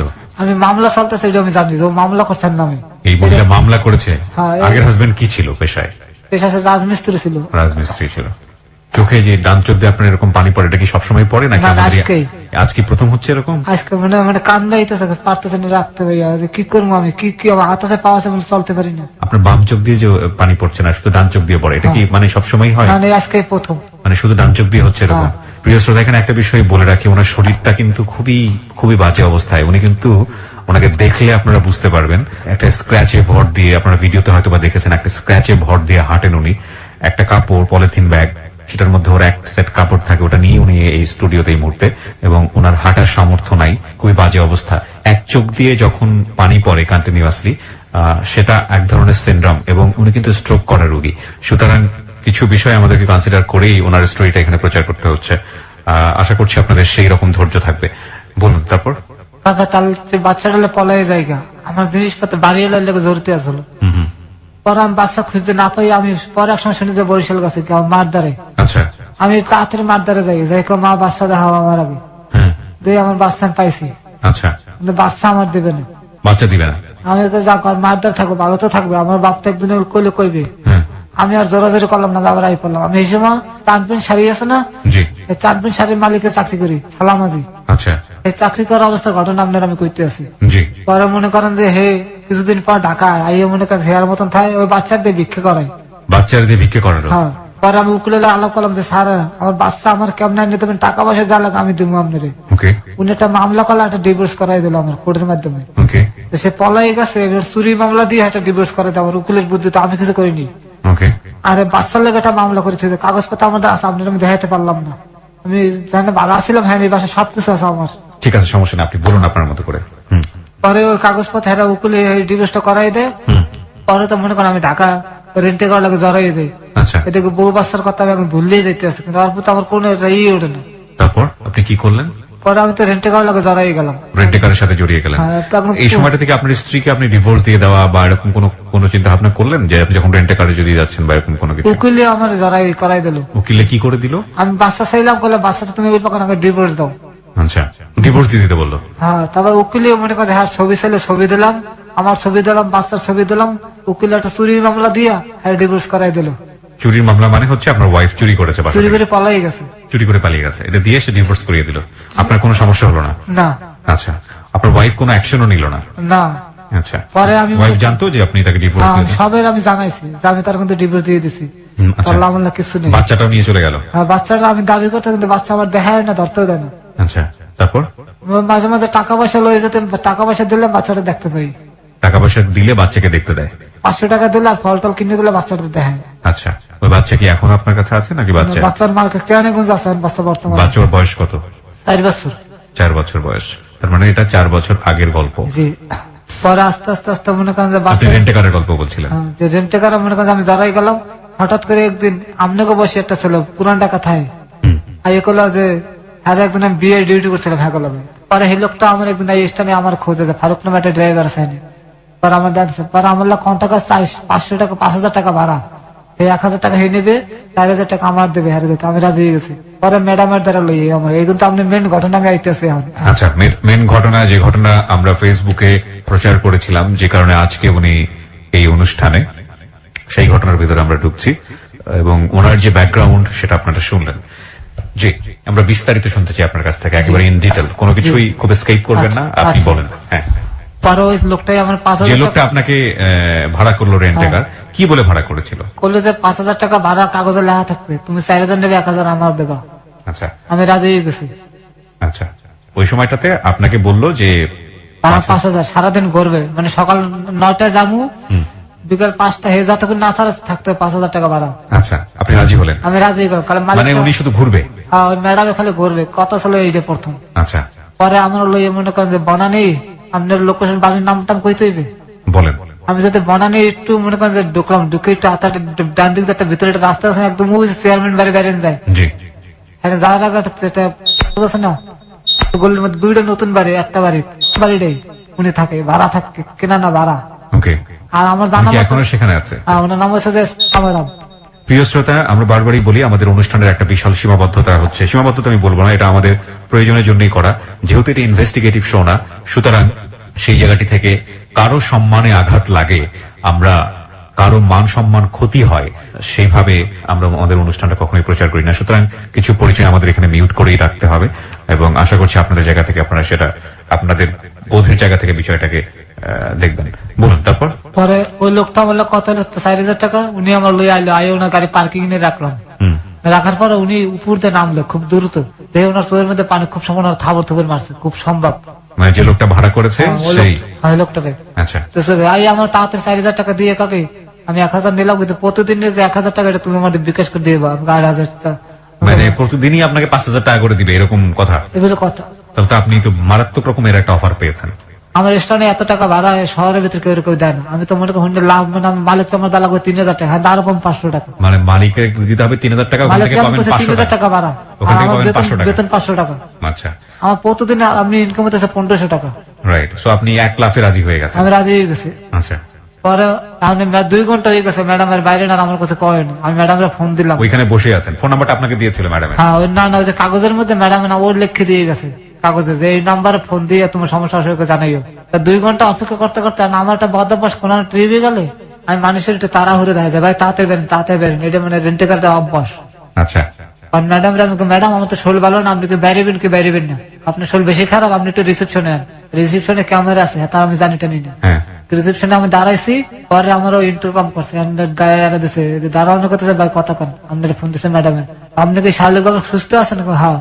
তো আপনি কি বলেছিলেন ম্যাডামকে? আপনার তারা আছে মানে আপনি কি বলেছিলেন? মানে ম্যাডাম বাইরে দেখে আমি কাছে ম্যাডাম আমার শরীরটা ভালো লাগতেছে না, আপনি তাড়াতাড়ি বেরিবেন কিনে কম। মানে 2 ঘন্টা আপনাকে বসিয়ে রেখেছে? বসায় রাখছে। বসিয়ে রাখার পরে আপনি যখন ম্যাডামের সঙ্গে কথা বলেছেন তখন বলেছেন যে আমার শরীর ভালো লাগছে না, হ্যাঁ। আমার একটু তাড়া আছে, আপনি বের হবেন কিনা বলেন। হ্যাঁ। তখন ম্যাডাম আপনাকে উপরে ডেকেছে? না, পরে আমি ইন্টারকমের সামনে যাইতে কইছে, কইতে আপনি ক্যামেরার সামনে আন। ক্যামেরার সামনে আসেন? আচ্ছা, হ্যাঁ। ইন্টারকমের সামনে আমার আসেন। দেখলো মনে হয় খুব সম্ভব উনি। আচ্ছা, মানে যা যা বাইরে আমার- থেকে দেখেছে? আমার যা যা করছে আপনি হিডে আপনারা কইতে আছে। জি। রিসেপশনে দাঁড়াছে, তারপরে রিসেপশন ইন্টারকম করছে, করে করতেছে ফোনটা আপনি কি সিগারেট নেশা টেশা করেন? তা আমি প্রথম ট্রিপ তো আমি ডাইরেক্ট অস্বীকার করতে আমি কিছু না, আচ্ছা, আমি কোনো খাইতেই না কাজটা। তা আপনার লোক কিছু নাস্তা পাঠিয়ে দিয়েছে, আপনি খাইয়ে লইয়েন কাজটা। পরে মনে করেন 10 মিনিটের মধ্যে বই রয়েছি, আমি হাত মুখ দিয়ে বই রয়েছি, নাস্তা পাঠাবে, নাস্তা খামু। পরে ম্যাডাম ওই যে ছায়ের মতন এক পাতি আছে না, ওই পরে একটা গেঞ্জি গায়ে দিয়ে নিজেই এসে একটা ট্রে লইয়া এগুলি এক মগ কফি, একটা কফি আর 4-5 পিস বিস্কুট, কেমন ধরনের বিস্কুট, এই বিস্কুট আমি কোনো সময় খাইনি, লই নিজেই এসে আই আমার নক করছে, আমি বাড়ি সালাম দিলাম, তারপর সালাম লইলো, এগুলো খাইয়ে ওষুধটা খাইয়ে ফেলেন, খাইয়ে আপনার আমি লাগলাম, আপনি ফোন দেবো না আপনার, আমি চললে আমি তাড়াতাড়ি আমি কাচ্ছা। তারপর 2টা ট্যাবলেট দেখলাম, তো ওষুধটা আপনাকে কেন দিল? আমি জানি না কিলো ওই সময় পরে জানলাম যে না, আপনার কোনো কোশ্চেন তৈরি হলো না যে ওষুধটা হঠাৎ আমি করে কেন? দুর্বলের লোক কথা কইছে, মনে হয় হেই লেগে দিছে, মনে মানে হয় বলছে আমার শরীর খারাপ লাগতেছে সেই কারণে দিল হ্যাঁ। কিনা? আচ্ছা, এই লেগে আমি খাইয়ে নিলাম। আচ্ছা। তারপরে আপনি এটা যা খাওয়া- যা দিয়েছে সব খেয়ে ফেলেছেন, ওষুধটাও খেয়েছেন? আমি নাস্তা করে তো তাড়াতাড়ি খাইয়ে লেছি, খাইয়ে ওষুধটা খেলাম, খাওয়ার পরে আমি বিশেষ করে না মাত্র 15 মিনিট লাগছে আমার শরীরটা গরম হইতে। গরম হইতে বলতে? আমার শরীর মানে একটা পুরুষের যে মনে করেন যে ক্ষোভ আমার শরীরের মধ্যে দাঁড়িয়ে পড়ছে। আপনি বাংলায় কইতে পারলাম না পুরোটা, কারণ এটা হাজার হাজার মানুষ শুনবো, তো এত খারাপ খাওয়া যাবে না। প্রিয় শ্রোতা, আপনারা নিশ্চয়ই আপনাদের জায়গা থেকে বুঝতে পারছেন যে ওর জায়গা থেকে কি বলতে চাচ্ছে। এটা আসলে সেক্সুয়াল মেডিসিন এবং এটা খাওয়ার পরে ওর মধ্যে যে ধরনের প্রতিক্রিয়া হওয়ার কথা সেটাই হয়েছে, এবং এটা যেহেতু পরিকল্পিত মেয়েটার কাছ থেকে, সুতরাং এগুলো ধরনের মেডিসিনটা আপনি আগে খাননি কখনো? না, আচ্ছা, তারপর? খাওয়ার পর আমার শরীর বলে মনে করেন যে খিসছে মিশছে, মনে করেন কেমন হয়ে যাইতে আছে, হ্যাঁ। আর চোখের সামনে সব রঙিন দেখতেছে, এমন অবস্থা হয়ে গেছে আমার চোখ রঙিন দেখতেছে, সব শুয়ে রয়েছে, কিন্তু আমার মনে করেন শরীরের উত্তেজিত ভাব খালে বাড়তেই আছে। আধা ঘন্টা পর ম্যাডাম আমার ফোন দিচ্ছে যে তুমি একটু উপরে আসো, তো উপরে গেছি আমি। আপনি যে চেয়ারে বই রয়েছেন ওগুলো একটা চেয়ার বইয়া একটা টি টেবিল সামনে ঠ্যাং টেবিল দিয়ে বই হয়ে হালতাছে আর ঘুমাইতেছে, আর শরীরের মধ্যে একটা পাতলা একটা চাদর, ইন্ডির কাশ্মীরি শাল আছে না, ওই রকমের একটা চাদর শরীরের উপরে দেওয়া। তারপর আমি যার কাছে নক করছে, ম্যাডাম কাছে আমার বাম সাইডে, তবে বাম সাইডে আমি গেছি, তবে উনি ফট করে আমার পুরুষত্বের মধ্যে হাত দিয়ে বসে, থাবা দিয়ে ধরে একটা চাকুলে কথা কবে কাটতে এলাম এক করে, কোনো কথা কবি না, চুপচাপ থাক, তুমি তুই ডাকাই মারিয়ে এলাম কথা কইল। পরে আমি ভয়, আমি আমার শরীর মনে করেন গরম হয়ে রয়েছে, উনি দর্শে আনতাম মনে করেন আমার শরীর আরো ইয়ে গেছে।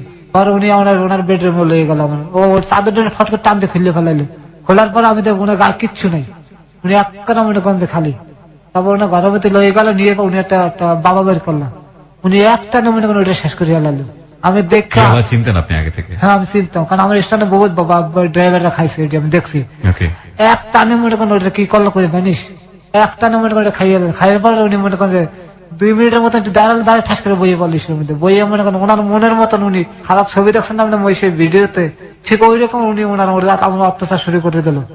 আমি ভালো মন্দ কোনো কিছু করলাম না। পরে মনে করেন যে ওনার কাজ 2.5 ঘন্টা লাগছে মনে করেন যে প্রথম শাস্তি করতে, ওনার 2.5 ঘন্টা পর উনি আমার কাগজে হাত তোর আমার চলবে, কিন্তু কথা আছে তোর গাড়ি ভাড়া যে লাগা আমি দিব, কিন্তু তোর আমাদের আমার আইতে হবে। তবে মোবাইল দিয়ে আমার একটা মোবাইল দিয়া দেখা যাক তুই যা যা করছিস সব ভিডিও হয়ে গেছে, তুই যদি আমার কথা না আমি থানা জমা দেবো, তোর রেতা লইয়ে যাবে, 5 লাখ টাকা জরিমানা হইবে, কি করবি? আবি না 5 লাখ টাকা জরিমানা দিবি। আমি তো ভাইয়া আমি যা খাইছি আমার হইতেছে সব শেষ হয়ে গেছে, যা কি কোন ফাইলে পড়লাম আমি কার দ্বারা আমাকে শেয়ার করতে মানে মাথা কাজ করতে যার দ্বারা শেয়ার করবেন হে কতটা করিয়ে দেবে, তাহলে আমার তো 5 লাখ টাকা জরিমানা লাগবে। আমি মানে হতভম্ব হয়ে গেলাম জিনিসটা দেখে। আপনি তার সঙ্গে কি কথোপকথন করছিলেন ওই মুহূর্তে? কিছু বলছিলেন আপনি তাকে? তার সঙ্গে আপনার কোনো কথাবার্তা হচ্ছিল? কোনো কিছু কথাবার্তা হচ্ছিল ওই মুহূর্তে? কোনটা? কিছু বলছিলেন আপনি তাকে? হ্যাঁ, আমার খালি নাকি শুধু ভিডিও বলেই যাচ্ছে চুপচাপ আপনি শুনে যাচ্ছেন? আমি খালি চুপচাপ শুনে আমি তো মানে বলো তো হয়ে গেছে যে কি ওই ঘরতে আছে কি আমার পরে কি মাঝি হেলাবি না, কারণ আমার গাড়ি স্ট্যান্ড তো বহু সময় গাড়ি চোরে মনে করেন মাঝি হেলা মানুষ। তা আমি তো মনে করেন পলালের চিন্তা করতাম, পলামুকে আমি চিন্তা করতেছি। আমি এই জায়গা আমি মাথা দুলাইতেছি খালি, আমি তো বাড়িতে পারলে হয়। পরে আমার আরো 2000 টাকা দেয়, কত ভাড়া গাড়ি ভাড়া দিয়ে গেছে। ঘা 2000 টাকা তুই এটা ভালো কাপড় চোপড় কিনিস। আচ্ছা, পরে উনি হন আমার লইলাম। কোথায় থাকেন, কি করেন, এগুলো অ্যাড্রেস নিল না আপনার? জিগেলে যে তোর বউ আছে, আমি কাছে এই ঘটনা, অসুবিধা না, তোর বউ না থাকলে তোর বিয়ে করাই দেবো, আমি চিন্তা করিস না। ওই মহিলা কি করেন না করেন প্রথম দিনে কি আপনি জানতে পারলেন? না, 1 সপ্তাহ পর জানতে এটা এনজিওর লাগে জড়িত। কারণ দেখছে ওই যে বিদেশি বড় বড় লোকজন আর বিদেশি জায়গায় হাগল মিলেতেছে ছবি আর ঘর টাঙ্গাই নিয়ে আছে। এই দেখে বাবা হলুদ নেম প্লেট আলা গাড়ি, গাড়িতে বাবা হেয়াও আছে। এতে বুঝলাম যে উনি এনজিওর কোম্পানির লোক জড়িত। ওকে, বলুন। পরে উনি আমার রাত্রে ফোন দিচ্ছে আমারে, শরীর বেশি খারাপ লাগতেছে। আমি কই হা ম্যাডাম, আমাদের দুর্বল লাগতেছে। তুই সিদ্ধ ফার্মেসিতে যাইয়া 2টা এইডস প্লাস কিনবি, 2টা এইডস প্লাস আর একটা গেস্টিকের স্যাক্রো কিনবি, কিনে খাইয়ে শুয়ে থাক।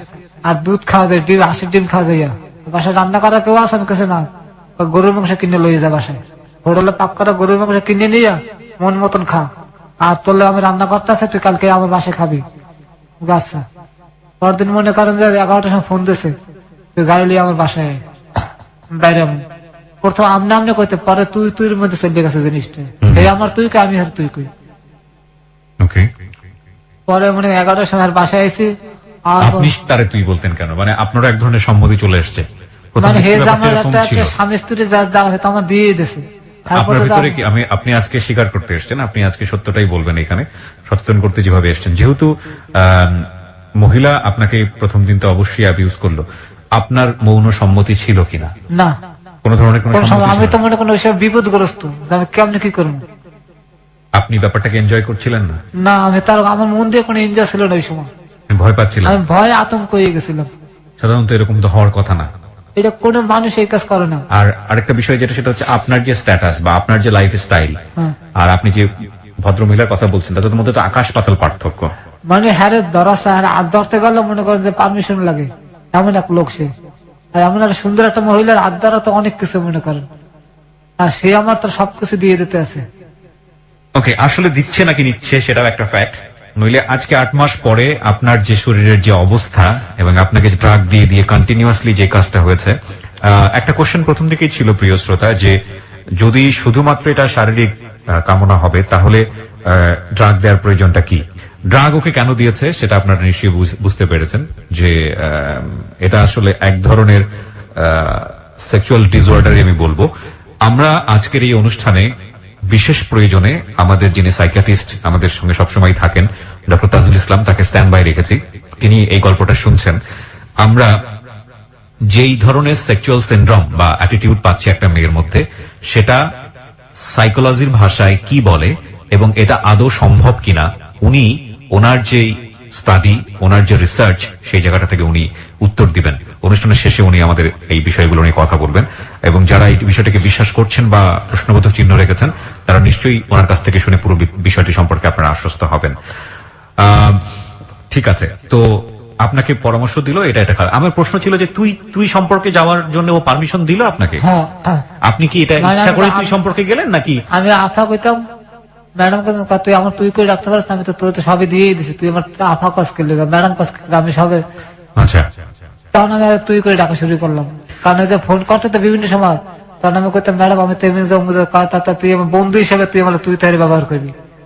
বুঝছেন কথাটা? ওকে, প্রিয় শ্রোতা, আমরা এই জায়গাটায় ছোট্ট একটা বিরতি নেব। আজকে যে ভিকটিম আমাদের এখানে এসছে, ওর নাম ফারুক, এবং this is a very rare case for hello 8920 আমি বলবো, কজ এই ধরনের স্টোরি আমি আমার লাইফে ফার্স্ট শুনলাম এবং আমার জন্য কিছুটা অবিশ্বাস্য ছিল, যদি না আমি যেই কথাটা আপনাদেরকে বলছিলাম যে একটি বিদেশি চ্যানেল, টেলিভিশন চ্যানেলের একটা ক্রাইম শোতে আমি এই ধরনের ঘটনা প্রথম দেখি, এবং দেখার পরে ও যখন আমার কাছে প্রথম দিন সরাসরি এসে বলেছে, আমি প্রথম দিন শুনিনি, তো আজকে আমি প্রথম শুনলাম। শোনার পরে আমার কাছে কিছুটা বিশ্বাসযোগ্য হয়েছে, কিন্তু ঘটনা যেভাবে শ্রেণীবিন্যাস হচ্ছে সেখানে না বিশ্বাস করে থাকার কোনো উপায় নেই। And this is this happen because এই ধরনের সেক্সুয়াল সিনড্রোম যে কোনো মানুষের মধ্যেই থাকতে পারে। আমরা আসতে চাই ছোট্ট একটা বিরতির পর এই ধরনের ডিসঅর্ডার একটা মানুষকে কতটা পঙ্গু করে দিতে পারে সেটা নিয়ে, এবং একই সাথে যারা একটু সচেতন হওয়ার জায়গা আছে প্রত্যেকেরই, সেই জায়গাটা থেকে একটু হলেও সচেতন হবেন আশা করি আজকের এই স্টোরি শোনার পরে। 5 মিনিটসের একটা ব্রেক, ফিরছে ঠিক রাত 1টায়। আর যারা আমাদের গেস্টকে দেখতে চান চলে আসবেন ফেসবুক পেজে। আমার ফেসবুকের ঠিকানা হচ্ছে www.facebook.com/kibriya.rj। আমি আবারও বলছি www.facebook.com/KEBRIA.RJ। পেজটি আছে RJ কিবরিয়া নামে। প্লিজ লাইক দেবেন, লাইক দেওয়ার সঙ্গে সঙ্গে আপনি হ্যালো 8920 মেম্বার হয়ে যাবেন। ক্লোজ আপ মনে করিয়ে দেয় জীবনের দুর্দান্ত কিছু মুহূর্ত। এসব মুহূর্তের দেখা পেতে পেরোতে হয় হাজারো বাধা বিপত্তি। বাধা অতিক্রম করতে গেলে অনেক সময় আসে ব্যর্থতা। চেষ্টা, সাহস, আত্মবিশ্বাস এবং ইচ্ছা শক্তির মাধ্যমেই আমরা জয় করতে পারি সব বাধা, অর্জন করতে পারি জীবনের কিছু দুর্দান্ত মুহূর্ত। ক্লোজ আপ দুর্দান্ত ফ্রেশনেস বানায় দুর্দান্ত মুহূর্ত। ফিরে আসছি ঠিক 5 মিনিট পর। Close Up presents Hello 8920. Close Up. The closer, the better. Hello 8920. Close Up. The closer, the better. সময় রাত একটা প্রিয় শ্রোতা, আপনাদের সবাইকে আরো একবার ওয়েলকাম করছি ক্লোজ আপ প্রেজেন্স হ্যালো 8920 আমি আরজি কিবরিয়া রয়েছে আপনার সঙ্গে, এবং আপনারা শুনছেন ABC radio FM 89.2। Close up মনে করিয়ে দেয় জীবনের দুর্দান্ত কিছু মুহূর্ত। এসব মুহূর্তের দেখা পেতে পেরোতে হয় হাজারো বাধা বিপত্তি। বাধা অতিক্রম করতে গেলে অনেক সময় আসে ব্যর্থতা। চেষ্টা, সাহস, আত্মবিশ্বাস এবং ইচ্ছা শক্তির মাধ্যমেই আমরা জয় করতে পারি সব বাধা, অর্জন করতে পারি জীবনের কিছু দুর্দান্ত মুহূর্ত। ক্লোজ আপ দুর্দান্ত ফ্রেশনেস বানায় দুর্দান্ত মুহূর্ত। একটি ঐতিহাসিক দুর্ধর্ষ জীবনের গল্প আজকের এই হ্যালো 8920 প্রেজেন্ট করছি আমরা যেটার প্রচারণা পুরো সপ্তাহ জুড়ে আমাদের এবিসি রেডিওর ফ্যান পেজে এবং একই সাথে আমার যে পেজটি রয়েছে পার্সোনাল পেজ, সেখানে প্রচার চালিয়েছিলাম। আপনারা যারা পেজে আছেন তারা ওখানে মতামত জানিয়েছেন। প্রায় 2 লাখ 3 লাখের মতো মানুষ এই ভিডিওটা আপনারা দেখেছেন, এবং আপনারা যারা দেখেননি ওই পেজটিতে গেলে আপনারা ভিডিওটা দেখতে পাবেন। এবং আপনাদের মতামতের ভিত্তিতে আজকের এই জীবনের গল্পটি এখানে প্রচার করা হচ্ছে। এবং কথা না বাড়িয়ে আমরা আবার আমাদের গেস্টের কাছে ফিরতে চাই। ফারুক, আমরা যেখানটায় ছিলাম তারপর পরে উনি আমার একদিন মনে করেন 10টার সময় ডাকে বাসায়, সেকেন্ড ডেতে তখন বাসায় দূরে ওষুধ দিল আমার, হে সেম ওষুধ। তো আপনি তখন জিজ্ঞেস করলেন না যে আমি ওষুধটা জিজ্ঞেস করলাম এটা কিসের? খা, তোর তো টাকার দরকার, তুই খাইতে থাক, তোর সমস্যা কি? আমি আছি না, তোর কোন সমস্যা হলে আমি দেখুন। আমি চিন্তা করলাম যে 4000 টাকার ভাড়া, 5000 টাকার ভাড়া আমি ছাড়িয়ে দেবো ওষুধের লোক, কি ওষুধ খেলে গুরুত্ব দিনে ভাই এই জিনিসটার ভিতরে। পরে আমি খাইলাম, খাওয়ার পরে কারণ তুই এখানে বইয়ে থাকবি, যাবি না। পরে মনে ঘন্টা 2 পর কত শরীর কি আগের মতন হয়েছে, খাওয়া ম্যাডাম গরম হয়ে গেছে। আমি নামতেছি নিচে, কোন একটা বোরকার মতন কেমন যেন মনে করেন এক পথ কি যেন পড়লো বুঝলাম না, ভিতরে গেছে না বোরকার মতন আর কি। ওই পরে গাড়ির মধ্যে উঠলো, উঠতে কাল চল বুরসাটার গল্ফ ক্লাব আছে, গল্ফ ক্লাব গায়ে কারো যেন ফোন দিলে এক মহিলা গাইলে, হ্যাঁ সে কেউ দেখতে সুন্দর কিন্তু বয়স কম। এই মায়ের এক কেজি বিয়ে লয়ে এলো, আই আমার কোলে ব্যাগডালা খুলুন, ব্যাগডালা খুলছি, 12টা বিয়ের গাড়ির মধ্যে উড়ে এলো, উড়ে চলেন।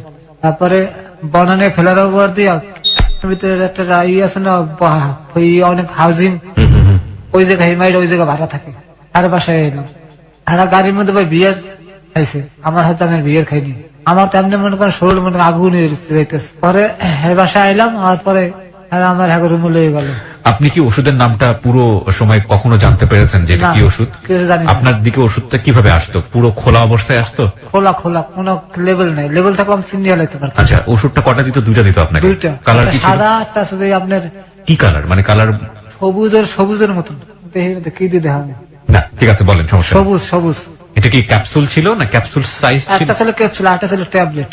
ট্যাবলেট আছে জানেন, মাছের চক্ষু আছে না, মাছের চক্ষুর মতো। ওকে, বলেন তারপর। মাছের চক্ষুর মতো এই 2 একলা খাওয়াই দিত পারে, নিজে খাওয়াই দিত। খা, আমি কইতাম ম্যাডাম কি হবে আমার এটা খাইয়া? তুই আনন্দে পাইতেছস, টাকা পাইতে আসস, আর কি চাস? তো জিজ্ঞেস করার দরকার নেই। আর তোর তো এত ভাবার চিন্তা নেই। আর আমি তো আছি, টাকার লাগলে তোর টাকা দেবো। একদিন আমার 1 লাখ টাকা একটা বান্ডিল দিয়েছে, তোর খরচা করে নিয়ে যা। আমি আর টাকা ধরিনি। টাকা ধরেনি কেন? একলা আমার মন পরীক্ষা করতেছে আমার। ও, মানে মনে হয়েছে যে মন পরীক্ষা করছে। আমি টাকা টেবিলে টাকা পরিয়ে রয়েছে, আমি টাকা ধরিনি।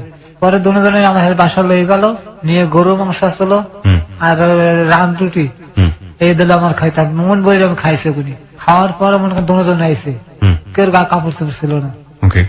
একটা ইংলিশ ছবির মতন যেগুলো মানুষ ইউজ করে আমার হেভিলি ইউজ করছে আমার। আমি তো চুপচাপ মনে করে পড়েছে, ওনার মতন ওনারা যে বিলে চাই করছে সেই বিলে দুজনে মিললে কই করছে। আর কোলে আসছে শান্তি জীবনে কিছু পাবি, আমি তো কথা কইনি। আর ভাড়া পাইতেছে অসুবিধা কি? ওই ম্যাডাম আবার যাওয়ার সময় দিলাম 2000 টাকা মানে তোর হিসাব আমার অনেক খুশি। পরে মনে করেন যে হ্যাঁ বিদে করে দিয়ে আমি গা গোসল দিয়ে আমার ছাড়িয়ে দিল 2টার সময়, খাওয়া দাওয়া ছাড়িয়ে দিল, জ্বালা ফোন দিলে আই করবে কিন্তু। আর এই ম্যাডাম ফোন দিলে আবি না, আমি ফোন দিলে আবি না, এই ম্যাডাম তো কোনো সব ফোন দিয়ে আবি না। এই ম্যাডাম কিন্তু ভালো না মানুষ কয়, আমাকে সামনে ফোন দিলাম 2 ম্যাডামের মধ্যে একদিন বাজাবাজি হইলো। আমার ওষুধ খাওয়া দিচ্ছে এই ম্যাডামে, আর ওই ম্যাডাম আমার অ্যাড্রেস লই আমার ওই সিস্টেম নেই পারছে। ওনার নাম আর এই কইতেছে এই ফারুক নামে একটা ড্রাইভার আছে, আমার মালিকের লোক সরাসরি দেখা যাচ্ছে তো আমার ড্রাইভার, নাম্বারটা দেন। ওই ম্যাডামে চাল্লা করে আমার নাম্বার হ্যাঁ দেয় না। আর আমি আমার লোক ডাইরেক্ট কথা ওনার লাগে, ওনার লোক কথা হয় না। পরে আমার নাম্বার হয়ে গেছে লই আমার কলেকে তুমি একটু মার্কেটে আইতে পারবা? আমি বললাম আমি তো আপনার চিনি না, আমি সোনালি ম্যাডাম ওই যে তোমাকে ডাবল করলে হচ্ছে আমি চিনি না। জি ম্যাডাম চিনছি, কিন্তু আপনার নাম্বার পড়েন তোমার আমি স্ট্যান্ডে এসেছিলাম, তোমার মালিককে দিয়েছি। পরে আমি স্কয়ার মার্কেট একটা রিক্সা লয়ে আই পড়ছি, আর ম্যাডাম রে ম্যাডামকে আমি একটা পুরোনো একটা গাড়ি কিনি আমি তোমার দিয়ে দিই, কিন্তু তুমি আমার লগে থাকবা। রাজি কহিলাম গাড়ি আনতে দেখুন। আমি বলছি না ম্যাডাম এত তাড়াতাড়ি আমি ওনার লোক কথা না, ওনারা বাদ দাও, দুজনের ভিতরে টানাটানি লেগে গেল। আপনি ওই মহিলার কাছ থেকে সরে এসে পুলিশে কেন যেতে পারছেন না? ওই বাংলাদেশের পুলিশের খবর আপনি জানেন না? আর হাল্লাগা যে সমস্ত লোকের পরিচয় আমার যে কোনো মামলা আমরা দিয়ে দিতে পারবে, কোনো চক্ষু বুঝা হাল্লা যে সমস্ত লোকের পরিচয় আছে। This is absolutely true for perception, মানে ওর জায়গা থেকে এটা পারসিভ করাটা খুবই ইজি, কারণ ও যার সাথে ডিল করছে ভয়াবহ রকমের ওর লেভেল থেকে ভয়াবহ রকমের শক্তিশালী মানুষ, এবং ও কিছুই করতে পারবে না ইনফ্যাক্ট যদি ওকে আইনের মার প্যাচে ফেলে দেয়। আর এই যে ভিডিওটা করে ওনাকে ভয় দেখিয়েছে প্রথম দিকে, যদি বেশি বাড়াবাড়ি করিস তাহলে ভিডিওটা সারা জীবনের জন্য। চিন্তা করে দেখুন প্রযুক্তি আমাদেরকে কতটা বিপদে ফেলতে পারে। এই যে ট্যাবলেট এটাও একটা প্রযুক্তি, এই যে ভিডিও এটাও একটা প্রযুক্তি। জি আপনি বলুন। তারপরে ওনারা দুজন গন্ডগোল লেগে গেছে, দুজনের মধ্যে গন্ডগোল। হ্যাঁ আমার কেউ ডাকে না, উনিও ডাকে না উনিও ডাকে না, কিন্তু আমার শরীর আমার অবস্থা হয়ে গেছে, আমার না কোনো নাম আসলে আমার শরীর ঠিক থাকতে আসে না। আচ্ছা ওষুধ খাওয়ার পর আমি এমনি মনে করেন নারীদের উপরে নিজেই পড়ছি, যে ওটা তেন আমার ওষুধ দেয় না, কিন্তু ওই তাজ আমার শুধু সারাক্ষণ আমার শরীরের ভিতরে মনে করেন যে আমি গুলিস্তানের হোটেল আছে, কারণ আমি এই জায়গায় যাওয়া শুরু করে দিলাম কদিন পারতেছি না। প্রতিদিন 4 থেকে 5 জনের লোক আমার মেলামেশা করতে হইতেছে, আমার অনেক টাকা নষ্ট হইতেছে। পরে এক পর্যায়ে অনেক লোক আবার মিট হয়, কিন্তু একদিন তুমি একদিন আমি নিজেকে ভিতরে মিল হয়, মানে একদিন এই মহিলার সঙ্গে আরেকদিন ওই মহিলার সঙ্গে, হ্যাঁ নিজেকে ভিতরে মনে করেন একটা নিজেরা বই এই জিনিসটা করে। মানে আমার একদম ফোন দিয়ে কাকাকে তুই কারে আপনি কি পারতেন না নিজের ফোনটা বন্ধ করে দিয়ে ঢাকা থেকে পালিয়ে যেতে? বা ভাই আমার তো ইনকাম ছাড়া আর কোনো কাজ জানি না, কোথায় চাকরি পেতাম, পারতাম অন্য একটা প্রাইভেট চাকরি লইতে। আর ফোন বন্ধ করে আমার মানুষের কন্ট্যাক্ট ফোনের লাগে, যদি কেউ গাড়ি ভাড়া লাগলো ফোনে আমার যোগাযোগ হয়। মানে ফোনটা বন্ধ করলে তো আপনার এই কন্ট্যাক্ট আর থাকবে না। ওকে বলুন তারপর। পরে এখন নিজেকে ভিতরে একটা কন্ট্যাক্ট হয়, এই মনে করেন আমার মরণের দিকে আস্তে আস্তে আমি গেলাম। এখন মনে করেন আমার রেগুলার এই মেডিসিনটা নিতে রেগুলার মনে করেন হেরাই আমার দিয়ে দিত। মানে মেডিসিনটা কি চেঞ্জ করতেছিল নাকি একটা মেডিসিন মনে করেন উনি আবার দিতে কি লাস্টে ঘুরে এলো, নতুন যে ম্যাডাম সোনালী ম্যাডাম উনি দিল কি একটা সুইং গাম, একটা ট্যাবলেট, একটা সুইং গামটা চাবাইতে হইতো, খাওয়া গিললে হারান যাবে না, চাবাইতে খালি মোহে রাখতে পারে, চাবাইতে হবে এই ফেলান যাবে না। আর ট্যাবলেটটা দিতে মনে করেন পানি দিয়ে খাওয়া, তারপর সুইং গামটা আস্তে আস্তে চাবাইতে থাকো। সুইং গামটার গায়ে আমেরিকান সিল দেওয়া, ফ্ল্যাগ আছে না আমেরিকার ফ্ল্যাগ দেওয়া আছে, আমি দেখছি। কিভাবে ওকে অবিশ্বাস করবেন বলুন তারপর। এই জিনিসগুলো আপনাকে দিতে কন্টিনিউয়াস, মানে এখন দুটো দিকে আমার এগুলো চলতে আছে। কতদিন পর হতো এটা? মানে ওনার দরকার উনি দিত, ওনার দরকার উনি দিত। সপ্তাহে কয়বার আপনাকে এই ধরনের মেডিসিন নিতে হতো? 4 বার। তো মনে করেন ধরে 4 বার হইবি। অন এভারেজ সপ্তাহে আপনি 4 বার এই ধরনের মেডিসিন নিতেন? মনে করেন বৃহস্পতিবার অত উনি, মানে শুক্রবার উনি, মানে 2টা দিন ওনাকে থাকতে। এবং আপনার সঙ্গে যখন এদের সম্পর্ক ওটা হতো তখন কিরকম, এই আপনি যেটা বলছিলেন প্রথম দিকে 2 ঘন্টা ব্যাপার, এইগুলো কি এরকমই? হ্যাঁ 2 ঘন্টা 2.5 ঘন্টা আমার থাকতো, কোনো রকম কমতি না। 2 ঘন্টার ভিতরে আমার কোনো রাহ নষ্ট হইতো না। এবং এই 2 ঘন্টা 2.5 ঘন্টা করে ওনাদের সঙ্গে মিশতে হইতো? মিশতে থাকতো ওনার মতন, মানে সোজা কথা ইংলিশ ছবি। এখানে আপনার কোনো রোল থাকতো না, যা করার ওনারাই করতো, খালি আমি শুয়ে থাকতাম এই বেডে। পরে আস্তে আস্তে মনে করেন আমি। আপনি কি বুঝতে পারছিলেন যে আপনার শরীরের মধ্যে একটা পরিবর্তন আসছে, বা হঠাৎ করে আসে নাকি ধীরে ধীরে আসে? না হঠাৎ করে পারে আদিত দিয়ে আমার শক্তি কমে যায়, বইয়ে পড়তো হঠাৎ করে, দাঁড়ায় বেশিক্ষণ আসে না পাওয়া যায়। কয় মাস পরে বুঝলেন এই সম্পর্কে? 3 মাসের পর মাথায়। 3 মাসের মাথায় আপনি বুঝলেন, তখন কি আপনি কি করলেন বোঝার পর? আমি মনে করেন যে 500টা ফার্মেসির পরামর্শ নিলাম, আমারে ক্যালসিয়াম ওষুধ দেয়। ফার্মেসির সাথে ডাক্তারের সাথে কথা বললেন না? না। কেন বললেন না? ওই ফার্মেসিওয়ালাটার কাছে আমি খুব বিশ্বাস করি, কোনো অসুবিধা হলে আমি হেড দাঁড়িয়ে যাই। ফার্মেসি, এটা কিন্তু আমরা অনেকেই করি। আমরা ডাক্তারের কাছে না গিয়ে ফার্মাসিস্ট যারা আছে ওদেরকে বলি, ওরা একটা মেডিসিন আমাদেরকে দিয়ে দেয় এবং সেটা আমরা বিশ্বাসে ঘিরে ফেলি। মেডিসিনের রিয়াকশন যে কতটা ভয়াবহ রে ভাই, আপনারা প্লিজ ডাক্তারের পরামর্শ ছাড়া কারো কাছ থেকে, ইভেন অনেকেই এটা করেন যে একটা সময় একটা ওষুধ দিয়ে দিয়েছে, ওটা দিয়ে ভালো হয়েছে 2 বছর আগে, সুতরাং 2 বছর পর একই প্রবলেম দেখেছে, ওই ওষুধ খেয়েছে এবং এটা রিয়াকশন ভয়াবহ হয়েছে। অনেকেই এই ভুলটাও করেন, প্লিজ এটা করবেন না। ডাক্তারের পরামর্শ ছাড়া কিছুই নেবেন না, এবং ডাক্তারের পরামর্শ নেওয়া ইদানিং অনেক ইজি হয়ে গেছে, সুতরাং প্লিজ এই কাজটা করবেন না। ফার্মাসিস্টের পরামর্শ তো অবশ্যই নয়, কারণ তারা মেডিসিন বিশেষজ্ঞ না, সুতরাং তাদের কাছ থেকে পরামর্শ নেওয়ার কোনো মানেই হয় না। বলুন, আপনি এটা করতেন, ক্যালসিয়াম ট্যাবলেট দিল, ক্যালসিয়াম ট্যাবলেট খাওয়া, B54 আর সিবিট এগুলি সবসময় কন্টিনিউ দিল আমার, B54 আর সিবিট নাম, ওষুধের নামটা মনে আপনি কি আছে। তখন কি বুঝতে পারছিলেন যে আপনি যে এই যে ওভারডোজ সেক্সুয়াল মেডিসিন নিচ্ছেন সেটার কারণে আপনার এরকম হচ্ছে, তখন কি বুঝতে পারছেন এটা? ওই ফার্মেসিয়াল আমার কইছে যে আপনি এত যাইন না মানুষের দ্বারে। আমি ওনারা কইলাম জিনিসটা ওই সময় একটু হালকা একটা টাচ দিলাম যে ভাই আমি। 2 মহিলা ছাড়াও কি আপনি ওই যে হোটেল গুলোতে যেতেন? হ্যাঁ, মাঝে মাঝে আমার প্রায় সময় মনে করেন যখন দেখছি আমার উঠতে গেছে তখন আমি দৌড় দিয়ে হেঁটে কাছাকাছি, তো গুলিস্তান আমার স্টেশন কাছাকাছি। মানে 2 মহিলা ছাড়াও আপনি অন্যান্য মহিলার সাথে মিশতেন ওই সময়টাতে? আচ্ছা, তো আপনি এটা বুঝতে পারলেন, বুঝতে পারার পরে আপনি কি করলেন? শুধু এই আয়রন ট্যাবলেটটাই খেয়ে গেলেন? আপনি ওনাদেরকে বলতে পারতেন না যে আমার সমস্যা হচ্ছে শরীরে? আমি ওই ম্যাডামের কথা কেন কম, কিন্তু ওনার কথা বললাম। মানে সেকেন্ড ম্যাডামকে বললেন? হ্যাঁ, ম্যাডাম আমার ঠ্যাং ঠুং তো ভেঙে ছুড়ে, আমি তো আসতে পারি না এখন, ঠিক মতন শক্তি পাই না। তারা তোর একটা মেডিসিন আমি আনাই দিতে আসি, এটা খালি ঠিক হয়ে যাবে, কিন্তু অর্ডার তুই যাইতে পারবি না, একদিকে থাক পড়ি না, তুই কিন্তু পঙ্গু হয়ে যাবে। উনি আমার এই শব্দটা কইছিল যে তুই কিন্তু পঙ্গু হয়ে যাবে দুদিকে ধরলে, আমি তোর মেডিসিনটা আনাই দিতে আসি তোর। ওই মহিলা আপনাকে টাকা দিত? হ্যাঁ, দোনো আমার টাকার খেলা খেলে, বাইরে বিশেষ করে না, টাকা আইতেই আছে দোনো দিক দিয়ে, না সেটি টাকা।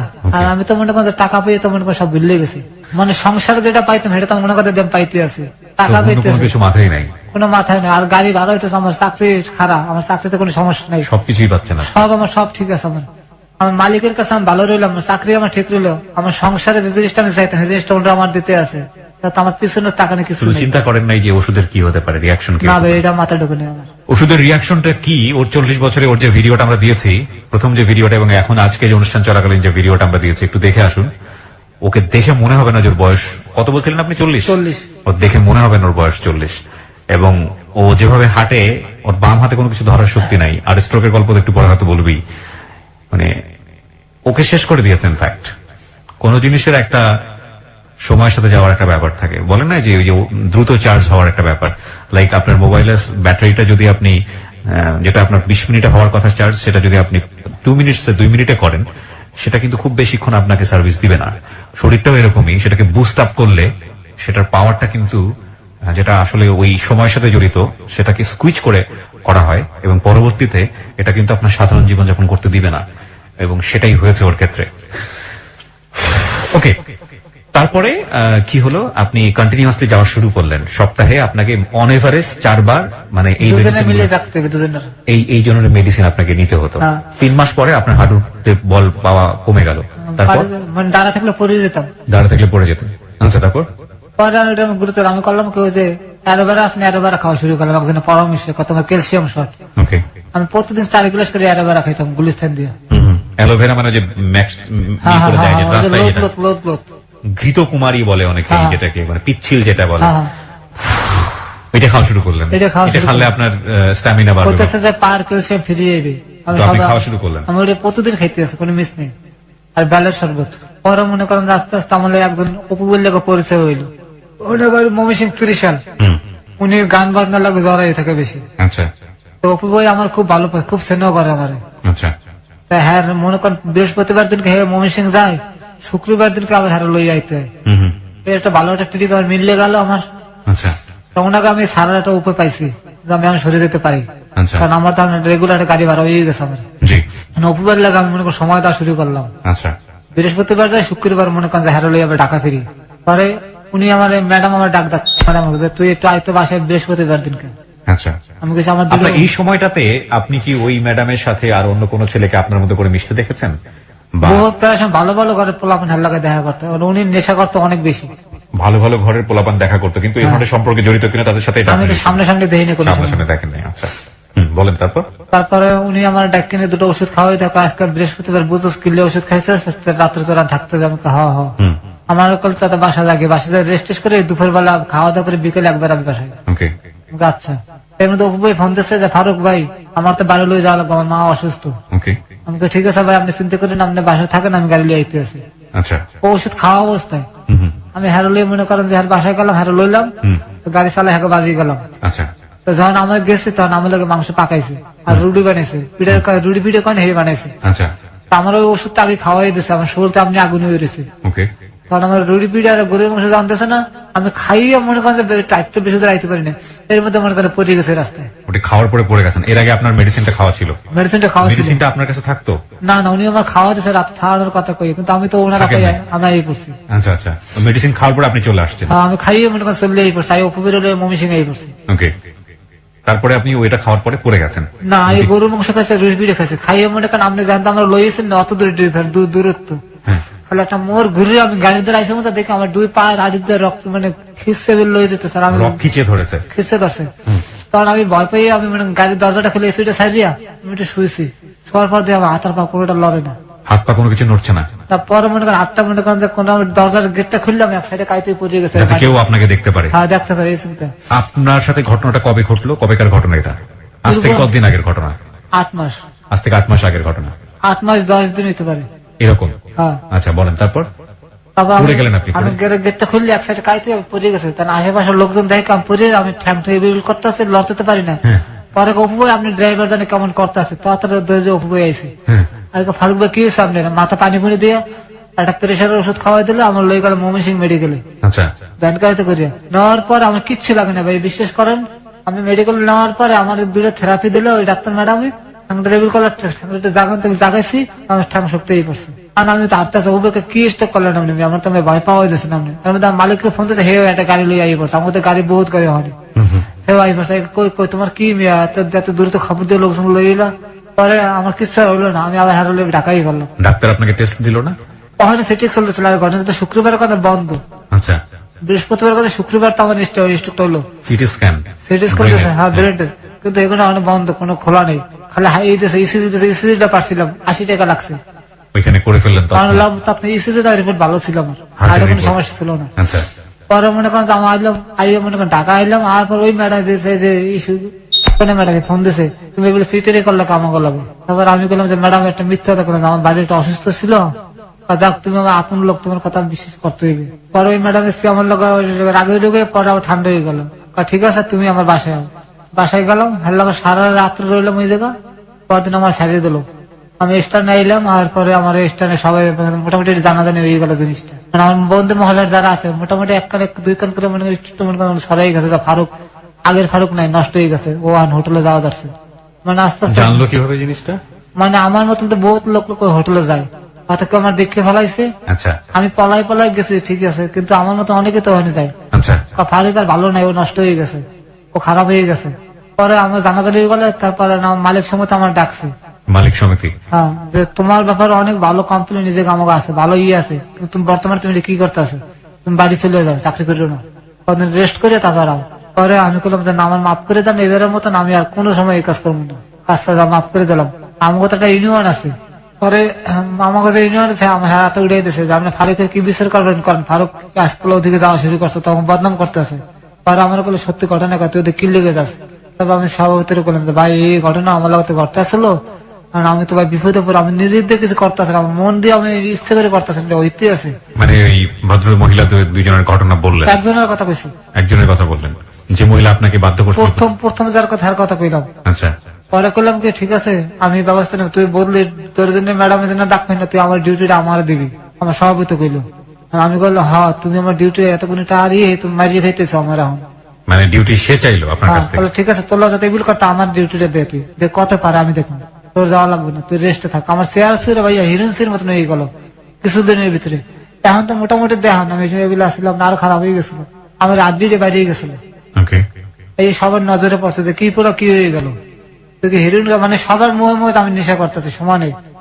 বিরতি নিতে চাই প্রিয় শ্রোতা আরো একবার। এই গল্পটা শোনার প্রেক্ষাপটে সবার প্রতি শ্রদ্ধা রেখে বলতে চাই, কারো কারো মনে আপনাদের মনে হয়তো বা রোমান্সের জায়গাটা থেকে এরকম ফান কিংবা ফাজলামো জায়গা থেকে হয়তো বা এই কথা আপনারা হয়তো বলতেছেনও, যে কথাটা ওই যে সভাপতি একটু আগে বলেছে এই ধরনের কথা। But the thing is not like is sex, এটা না। অফকোর্স ইটস আ ক্রাইম, এটা একটা অবশ্যই অপরাধ, অনেক বড় অপরাধ, এবং একটা মানুষের স্বাভাবিক জীবন নষ্ট করে তাকে নিংড়ে তার জীবনের সঞ্জীবনী শক্তি বের করে নিয়ে নেওয়া অবৈধভাবে, এবং একজন মানুষের গচ্ছিত সম্পদ নিয়ে গেলে যেহেতু অপরাধ হয়, আর একজন মানুষের পুরো জীবনটাকেই যদি এভাবে নিয়ে নেওয়া হয় নিংড়ে নিংড়ে, সেটা কত বড় ধরনের অপরাধ হতে পারে, সেই জায়গাটাকে আপনারা ফোকাস করুন, এবং সেখান থেকে এই আজকের এই জীবনের গল্প প্রচার করে আপনাকে সচেতন করার চেষ্টা আমরা করছি। আমরা আবারও 4 মিনিটের ছোট্ট একটা বিরতি নেব, 4 মিনিট পরে আবারও ফিরে আসবো এই ভদ্রলোকের কাছে। উনি হচ্ছেন ফারুক। আজকে তার জীবনের গল্প আপনারা শুনতে পাচ্ছেন। ওকে দেখার জন্য আপনারা ফেসবুকে আসতে পারেন। আমার ফেসবুকের ঠিকানা www.facebook.com/kibria.rj। আমি আবারও বলছি www.facebook.com/kebria.rj। পেজটি আছে আরজে কিবরিয়া নামে, এন্ড প্লিজ আপনারা পেজটিতে লাইক দিয়ে দেবেন। লাইক দেওয়ার সঙ্গে সঙ্গে আপনি আমার হেলো 8920 মেম্বার হয়ে যাবেন, এবং এই পেজটি থেকে আপনি আমার যে অনুষ্ঠানগুলো আছে সেই অনুষ্ঠানগুলো সম্পর্কে যাবতীয় আপডেট পাবেন। এবং আপনারা জানেন যে আমি খুব সম্প্রতি নতুন আরেকটি অনুষ্ঠান শুরু করেছি, যেটি প্রচার করা হচ্ছে শনিবার বিকেল 3টায়। এই অনুষ্ঠানটি আমার অন্তরের একটা অনুষ্ঠান। অনুষ্ঠানটির নাম হচ্ছে জননী। আপনাদের সবারই একবার করে মায়ের প্রতি ভালোবাসা থেকে এই অনুষ্ঠানটি শোনা উচিত। শনিবার বিকেল 3টায় শুরু হয়, 3:10 থেকে 4টা পর্যন্ত, 1 ঘন্টার খুবই অল্প সময়ের জন্য, এবং নিশ্চয়ই আপনারা অনুষ্ঠানটা মিস করবেন না। জননী প্রতি শনিবার বিকেল 3টায়। ক্লোজ আপ মনে করিয়ে দেয় জীবনের দুর্দান্ত কিছু মুহূর্ত।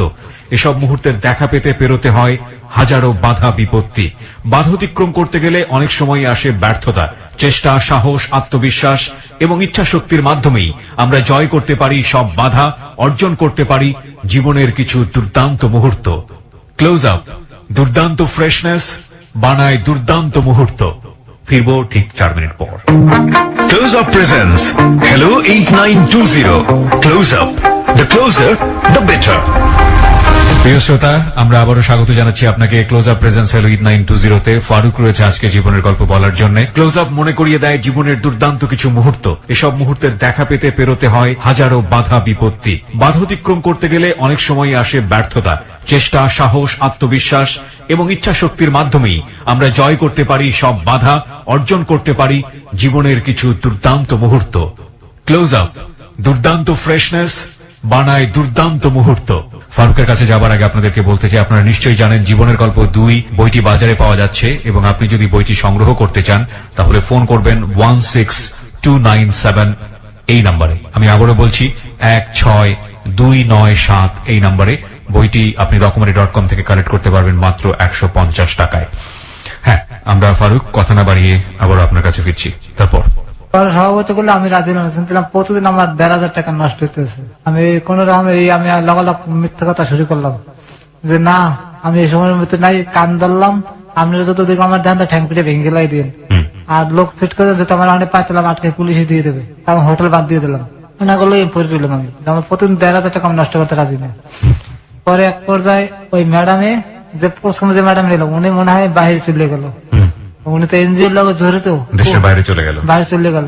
আমার জন্য যাইবে, আমার ডাকছে এয়ারপোর্টে, উনি যে যাইবে আমার কয় উনি, উনি ব্যাগটা গাড়িতে উঠে গেছিল এয়ারপোর্ট চল। এয়ারপোর্ট আইলাম, গাড়িতে যে আমার যে ঘটনা গুলি করছে এগুলো আপনারা কইতেছি। দেখ, আমি তোরা ভালো চাই, তুই বেশি করিস না, তোর জীবনটাকে তুই খুয়াবি, তোর ভালো চাই দেখে আমি আইলে তোর লোক ভালো জিনিস তুই খাইলে আবার ঠিক হয়ে যাবি, সব ঠিক হয়ে যাবে। তারপর তোর বাইরে চিকিৎসার লোকে পাঠাবো, তুই ম্যাডামের দ্বারা আর যাবি না, তোর কিন্তু ম্যাডাম পঙ্গু বানিয়ে হেলাইবে। উনি কথা কিন্তু আমি জিনিসটা বুঝতে পারতে পারিনি ভাই, নলেজে ঢুকে নেই আমার।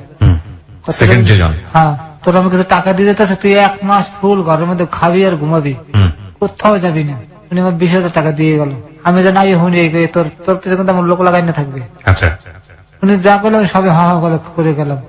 তারপর উনি গেল গিয়া স্টকটা আমি করে ঢাকা মেডিকেলে যাওয়া, ওই ম্যাডাম একটা ফোন দিয়েছিলাম, দ্বিতীয় ম্যাডাম আমি তো স্টক করছি, আমি তো ঢাকা মেডিকেলে, তুই কোনো চিন্তা, তোর যত চিকিৎসা যত টাকা লাগে আমি দেবো, থাক। এই রাত্রে আমার কথা কথা সকালবেলা ঠিক উনি আইসি, একটা বোর কাপড়িয়া আমার পাশে খারাইছে, আমি চিনতে পারিনি। উনি আমার অনেকক্ষণ ধরে আমার টাকা দিল আমার নাকমুড় দিকে, দেখে মাথা রেবিল করিয়া চলে গেল, কিন্তু আমি চেহারা দেখতে পারিনি, চক্ষু দেখছে খালি। কত সে রাত্রে, আর ওই সময় আমার বউ আমার লগে, মানে জানতো যে আপনি ধরনের পেশার সঙ্গে জড়িত আছেন? না না না, হাল্লা তো আমার কোনো সম্পর্কই নাই না। ইউনিয়নে তখন আমি স্টেক করছি, তখন লগালগ আমি মনে করি মানে খুব কাছের মনে করি, এখন ফোন দিয়েছে রাত্রি যে ভাই আমার শরীরের অবস্থা এই বিলে, আর সকালবেলা আমার বাসায় আইয়ে পড়ছে। আচ্ছা, আর এই সিএনজিতে করে আমার ঢাকা মেডিকেল লইছে। এটা কি আপনার সেকেন্ড টাইম স্ট্রোক? যে সেকেন্ড টাইম স্ট্রোক। ওকে, তখন ওই যে আমাকে ইউনিয়নে কাগজপাতি দেওয়া থাকে আর সবার আপন জনের নাম্বার টাম্বার মোবাইল নাম্বার ওটার মধ্যে দেওয়া থাকে। ওকে, তো আমার ওই সময় আমার বোন নাম্বার দেওয়া আসলো আমার, ওকে, হিসেবে তো আমার ডিভোর্স হয়নি। ওকে, ওই কাগজপত্রের মধ্যে ওই নাম্বার খুঁজে দেবে, আমি ছোট ভাইয়ের নাম্বার এই সব পাইছি।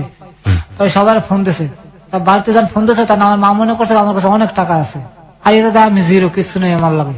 ওকে, পরে আমার বোন লাগে আমার মাল লাগে বাজা বাজে মেডিকেলে বই ওকে, বই করে এখানে চিকিৎসা করা আমার স্বামী তালাক দিতে কি হয়েছে আমি হারে ছাড়বো না। আর মা গা তোর আর বিশেষ করে তুই এত এত কাহিনী করছিস আমার পোলার লাগে, আমি আমার পোলা নিয়ে ঢাকা নিয়ে বরিশাল নিয়ে চিকিৎসা করাবো।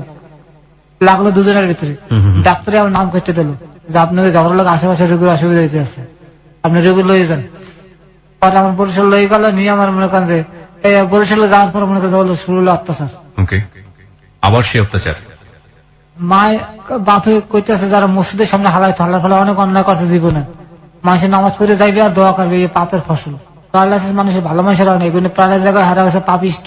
মসজিদের সামনে হয়তো মানুষের যাইবে আর দোয়া করবে, এতে ভালো হয়ে যাবে। এটা আপনার এলাকার লোকজন বললো? আমার বাপে বললো।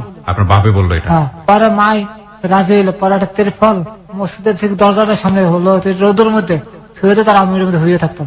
বাগামারের তেল আসলো, তেল তেল সাপের তেল, এতে আমার পাউডার আপনি দেখাতে পারলো একটু বুঝতেন ভাইয়া। এই দেখান পড়ছে কেমন ঠান্ডা রে, একটু একটা মিনিট। হ্যাঁ, দেখতে পাচ্ছি। দেখছেন পুড়িয়ে ফেলে সময় ওই তেল মেখে রোদের মধ্যে হালা চামড়া ফুললে উঠতো আমার, ওই তেল দেওয়ার পরে চামড়া ফুললে ঠোঁস ধরে উঠতো, পানির লোকে সিলেতাম কেউ একটু দাঁড়াইতো না। পরে ভাইয়া আমার খুব খারাপ লাগতেছিল যে আমার হার্টের মধ্যে আস্তে আস্তে ব্যথা শুরু হয়ে গেল। এই দেখে জিনিসপত্র দেখে কোথাও আমার মেডিকেলে ভর্তি করবে।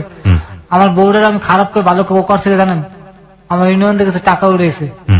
হ্যাঁ, ও আই আমার চিকিৎসার দায়ভার লইলো যে আমার স্বামীর আমার হালাত ডিভোর্স হয়েছে, হোক একটা মানুষরা বাঁচানোর চেষ্টা করে যাই। আর ওই 4,000 টাকা যাওয়ার দ্বারা আমি জানি না, ওকে তোমার সমিতি দিয়ে 4,000 টাকা দিছে। আচ্ছা, আমি ওই আগের কথা ভুলে গেলাম, যা ও আমার পাশে দাঁড়াইছে তো। ওকে, পরে 4,000 টাকা সিটি স্ক্যান করলো, রক্ত পরীক্ষা করলো, আমার সবাই ধরে নিয়েছে যে আমার অন্য কোন রোগ হয়েছে, প্রবলেম আছে। হ্যাঁ, হ্যাঁ। পরে রক্ত পরীক্ষার মধ্যে কিচ্ছু পাইলো না, ফ্রেশ। আচ্ছা, আমি ভয় পেয়ে গেছিলাম রক্ত পরীক্ষার কথা হয়নি, কারণ জানে- পাওয়ার যদি যায় কিছু একটা। হ্যাঁ, পরে আমার ওষুধ পানি কিনে টেনে দিয়ে আমার বউ আমার গেল গিয়া, আবার চলে গেল। হ্যাঁ চলে গেল, হ্যাঁ মতো চলে গেল। ওকে, সবাই সবাই আমার মনে মধ্যে একটা সন্দেহ লাগলে কি আমার মনে ক্যালসিয়াম শর্ট হয়ে গেছে। তো আচ্ছা। মায়ের বলে মা আমার একটা পুঁই শাক আর ঢ্যাঁড়স খাওয়া খালি। পুঁইশাকের ঢ্যাঁড়স? হ্যাঁ, এই দুটো জিনিস আমার কারণে কোনো লজ্জত মজ্জত নাই। হ্যাঁ, আমি তো মনে করি একটা কথা করলে লগালে কথাটা এমন ভাবে কয় আমার খুব কষ্ট লাগে মনের ভিতরে। আচ্ছা, আমি করলে ওকে মা আমার ভাত নরম করে তো আমি চাবাইতে পারি, আমি কথা কইতে পারি, কথা কইতে পারিনি, এত বেশি দুর্বল হয়ে গেলেন আপনি? এত দুর্বল হয়ে গেলাম। ওকে, আমি ভাত খাইলে মুখ দিয়ে পড়ে যেত, তো মায়ের করলে মা নরম করে ভাত রাঁধতে আমি গিল্লে যেতে পারি, আচ্ছা, আচ্ছা, কোনো সারা পেলাম না। মানে কি যে শুরু হলো যে আমি মনে করি বাংলা ছবির ভিতরে অভিনয় করতে আছি। ওকে, পরে পাশের বাসার এক মহিলা এ করে, দেখ ভাই তুই এনে থাকো, তোর জীবন দাঁড়াবে, তুই ঢাকার বান্ধব ঢাকা যা, মরিয়ে গেলে তুই আল্লাহর দুনিয়া, ওখানে মানুষ পাবি, তোর দাফন করে দেবে যা, আর এনে থাকলে তোর লাশটারা পচাইবে, তুই থাকিস না। তখন আমি এলাকার দাদা বসে এক লোক মারা গেছে, একটা লাড়ি এসেছিল, লাড়িটা আমি হাঁটতে দিয়েছে, লাড়িটা লইয়ে গেল, এখন তার আমি হাঁটতে পারি না। ওকে, ওকে, পরে আমি চিন্তা করলাম আজকে আমি ঢাকা লঞ্চে উঠবই। তা মালিক সমিতি দিয়ে আমার গোপনে 1,000 টাকা এক বন্ধু পাঠাইছিল, যে অলরেডি যদি কিনে খাইতে পেয়েন, ওই 1,000 টাকা আমার লগে আসলো। ওই সময়টাতে যে ভদ্র যারা এই কাজটা করছিল ওরা কোথায়? দেশের বাইরে? না, একজন দেশে, আর একজন তো গেছে কি। আরেকজন দেখেই ভেগেছে? হ্যাঁ, আপনার সঙ্গে আর কোনো যোগাযোগ রাখেন? মেডিকেল দেখে তো পলাইলো, মানে আমি খালি চোখ দেখছি, আর বুঝতে বাকিটুকু বোঝেন নেই? আমাদের স্টক করা মাথায় কতটা বুঝতে পারতেছি না। ওটা দেখেই সে পালিয়ে গেছে? হ্যাঁ, মানে আমার দিকে তাকাই খালি মাথা রেবিল করলো, যদি কথাবার্তা না বলে, মানে চিনছো এটা যেন না বলে? হ্যাঁ, রেবিল করে আমার পাশে তোমার বই স্টুল বই রয়েছে, আমার ছোট বাচ্চার বুকের মধ্যে, মানে ইশারা দিল যে তুমি আমাকে দেখছো, এটা বুঝায়ও না? মানে মাথা ঝুলে চলে গেল, আর যাওয়ার সময় খালি রেবিল করলো, যে থাকো থাকো। তা মনে করলাম যে পরে মনে করছে যে একটা লোক কিছু একটা হেল্প পাঠাবে বা কিছু একটা করবে, কিন্তু এরপর তো নাম করতে লইয়ে গেল, রইল না। তারপর তা বরিশাল নিয়ে মনে করছে ট্রিটমেন্ট হচ্ছে। তা বরিশালের গল্পই বলতেছিলেন, তারপর কি হলো? বরিশাল নিয়ে আমাদের এই অবস্থা। পরে আমার ওই বন্ধুর 1,000 টাকা দিয়েছিল আমার দ্বারা, এই বিকাশ করে এই টাকা নাম্পা করে আসলো।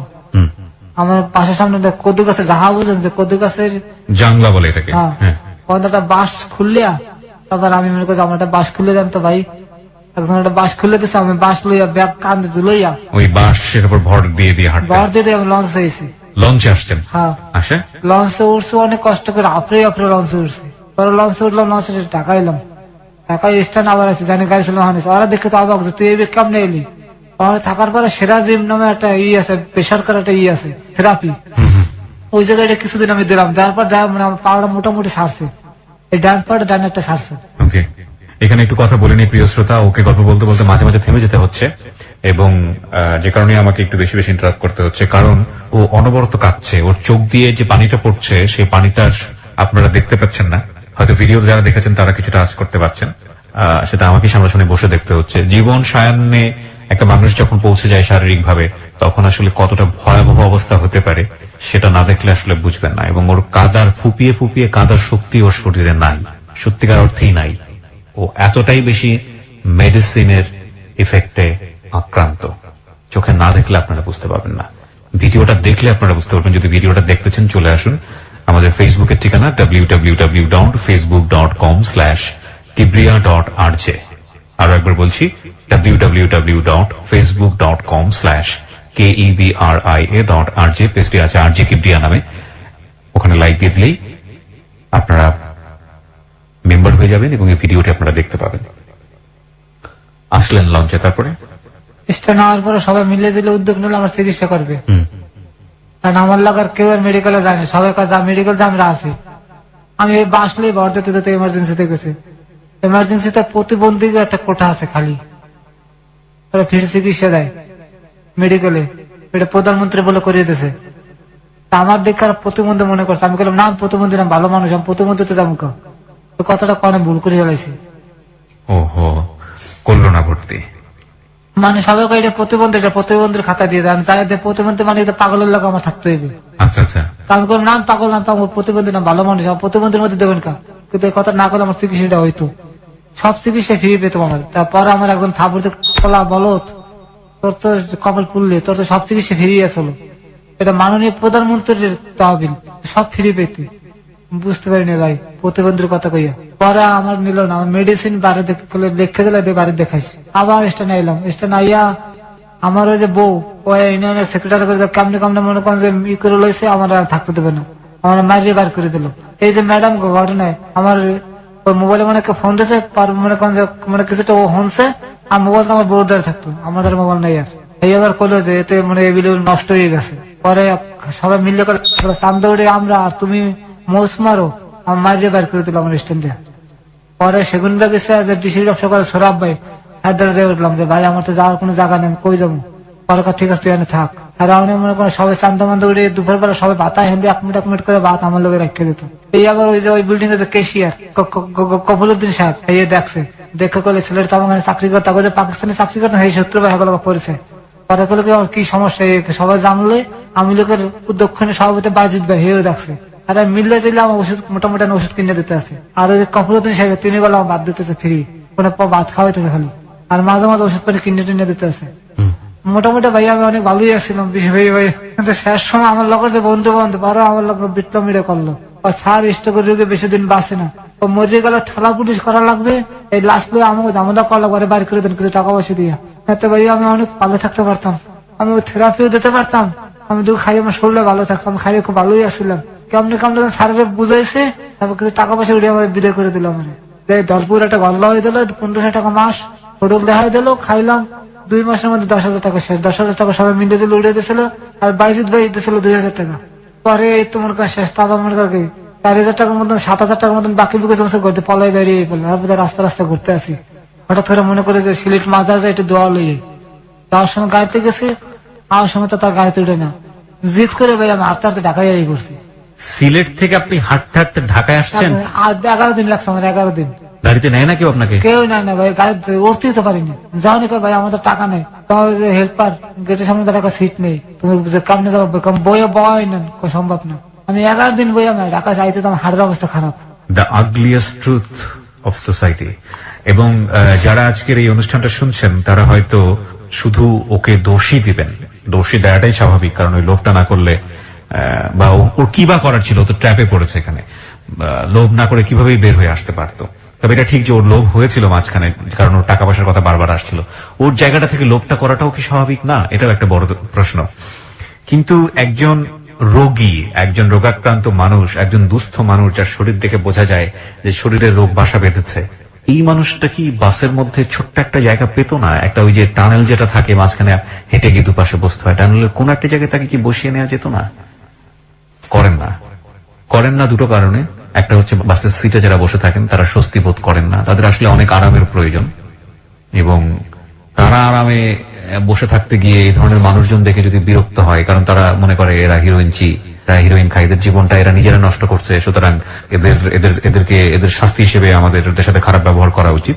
একটা শব্দ তো আমাদের সমাজে প্রচলিত আছে হিরোইনচি, এবং হিরোইনচি বললে আসলে কিছু বলতে হয় না, আগে পিছিয়ে কিছু বলতে হয় না, ও খারাপ, ওর শাস্তি প্রয়োজন। ওই সিটে বসা মানুষগুলো যখন খারাপ চোখে দেখেন তখন হেল্পার, সেও তো এই শ্রেণীরই মানুষ, এদের মতোই খেটে খাওয়া মানুষ, সেও বাধ্য হয় খারাপ আচরণ করার জন্য। যারা আজকের এই অনুষ্ঠানটা শুনছেন, রেডিওর শ্রোতা যারা আছেন, আমি বিশ্বাস করি তাদের মধ্যে অনেকেই এরকম আছেন। এই অনুষ্ঠানটা শুনে উহুহা করবেন, সকালবেলা আবার যাতাই হয়ে যাবেন, কিন্তু আমি এটা বিশ্বাস করতে চাই এই অনুষ্ঠানটা আজকের পরে হয়তো অনেক কি পাল্টাবে। ভাই, খুব ক্ষুদ্র জীবন, মানে অল্প কিছু সময় নিয়ে দুনিয়াতে এসেছি, হ্যাঁ, এবং আজকে আছি, কালকে নাও থাকতে পারি।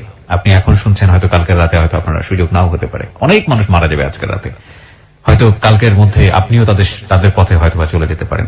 মানে এই ক্ষুদ্র জীবনে এত আরাম আয়েশ, এত বেশি লালসা, এত বেশি লিপ্সা, এত বেশি জিঘাংসা, লাভটা কি?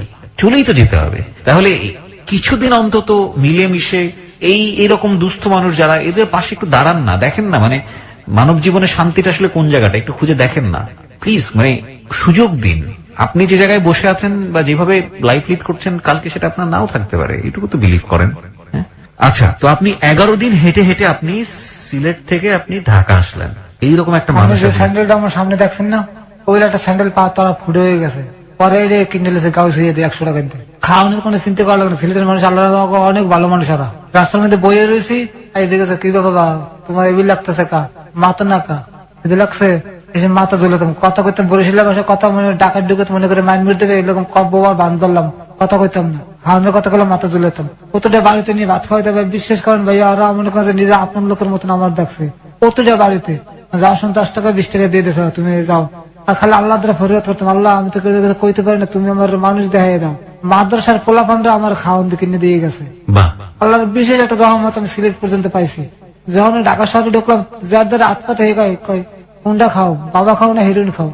আজকে পার্কে বয়ে রয়েছি, আপনারা আমি সময় আমি তাড়াতাড়ি ওদিকে বসেছি, তাড়াতাড়ি যাইতে হবে, কটা বয়স ভালো মোটামুটি স্টুডেন্ট পোলাপান, মামা আমার একটু যেতে পারো, আমি একটু খাবো। তখন আমার খুব খারাপ লাগছে, আল্লাহ আমি কোন ধরে তোমার লইয়ে যাও, আমার আর থাকতে পেয়ে না। প্রিয় শ্রোতা, আমরা আরেকটা বিরতি নেব, মাত্র 5 মিনিটের বিরতি। 5 মিনিট পরে আমরা আবারও ফিরে আসবো ক্লোজ আপ প্রেজেন্স হ্যালো 8920-তে।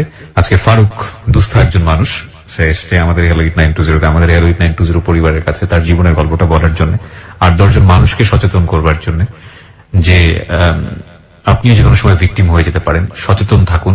কিছু কিছু মানুষ থাকে একেবারেই বিনা লোভে বাধ্য হয়ে বিপদে জড়িয়ে যায়। আমাদের আজকের অতিথি তাই, যদি ওর কথাগুলো আমরা আগাগোড়া বিশ্বাস করি, এবং বিশ্বাস না করে উপায় নেই, কারণ ওর জীবনের যে সারল্য, যে বলাটা, প্রত্যেকটা জিনিস এত পুঙ্খানুপুঙ্খভাবে ও বলছে, তাতে বিশ্বাস না করে উপায় নেই। আমরা 5 মিনিট পরে আবারও ফিরে আসবো। ওকে যদি দেখতে চান চলে আসতে পারেন আমার ফেসবুক পেজে, ফেসবুকের ঠিকানা www.facebook.com/kebria.rj। আমি আবারও বলছি www.facebook.com/kebria.rj পেজটি আছে আরজে কিবরিয়া নামে। ফিরছি ঠিক 5 মিনিট পর। Close Up presents Hello 8920. Close Up. The closer, the better. Close Up presents Hello 8920. Close Up. The closer, the better. প্রিয় শ্রোতা, আমরা একেবারে শেষের দিকে চলে এসেছি। নিঃসন্দেহে একটি দুর্ধর্ষ, কি বলবো, একেবারেই সহ্য করা যায় না এরকম একটি অমানবিক জীবনের গল্প। আমরা কথা না বাড়িয়ে আবারও ফারুকের কাছে ফিরতে চাই। যারা জীবনের গল্প বলতে আমাদের এখানে আসতে চান তারা আমাদেরকে ফোন করবেন। আমাদের ফোন নাম্বারটি হচ্ছে 09613892892। আমি আবারও বলছি 09613892892। হ্যাঁ ফারুক, শুনি তারপর। নারায়ণগঞ্জ গেছে, আমার এক বন্ধু থাকে ড্রাইভার, আমি খোঁজার লোকে নারায়ণগঞ্জে গেলাম। আচ্ছা, চাষারা যে আমি অসুস্থ হয়ে পড়ি, নারায়ণগঞ্জ চাষারা। হ্যাঁ, পরে আমি যে 8 অবস্থায় স্ট্রোক করছি আমি নিজে জানি না।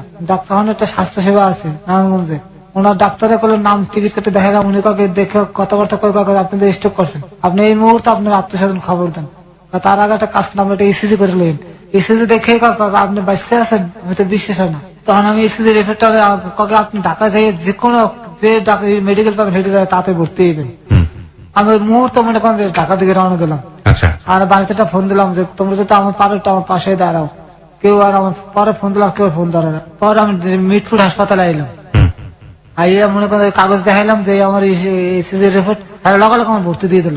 আইসিইউ তো হয়ে গেল, নিয়ে অনেকগুলো ট্যাবলেট দিল, ওইগুলো একবারে খালি শুয়ে থাকেন এখানে, কোনো কথাবার্তা দরকার না। আপনি কালকে দিনে কথা কম আপনি লাগে দিনে এই কাকা আপনি একটা ইসিজি করা লাগবে, এই একটা ইসিজি সামনে বিশ্বাস করতে পারি না, আমাদের কোনো টাকা নেই।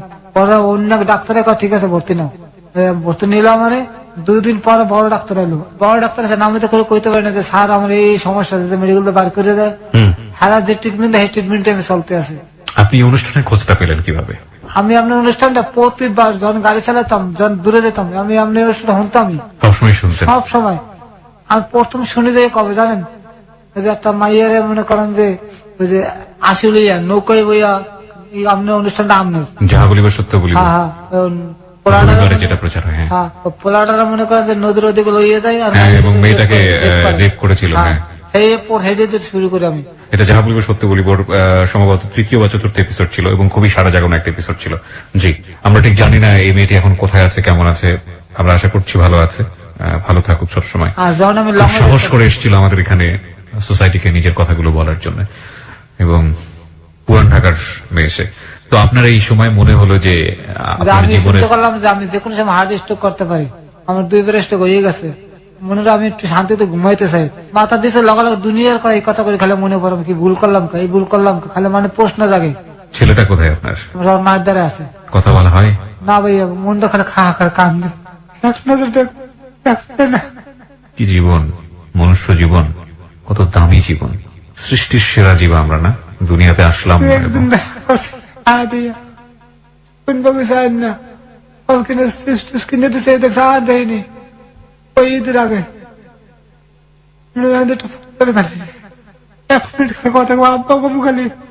আপনি কথা বলবেন, আপনার যতক্ষণ ইচ্ছা আপনি আপনার ছেলের সঙ্গে কথা বলবেন।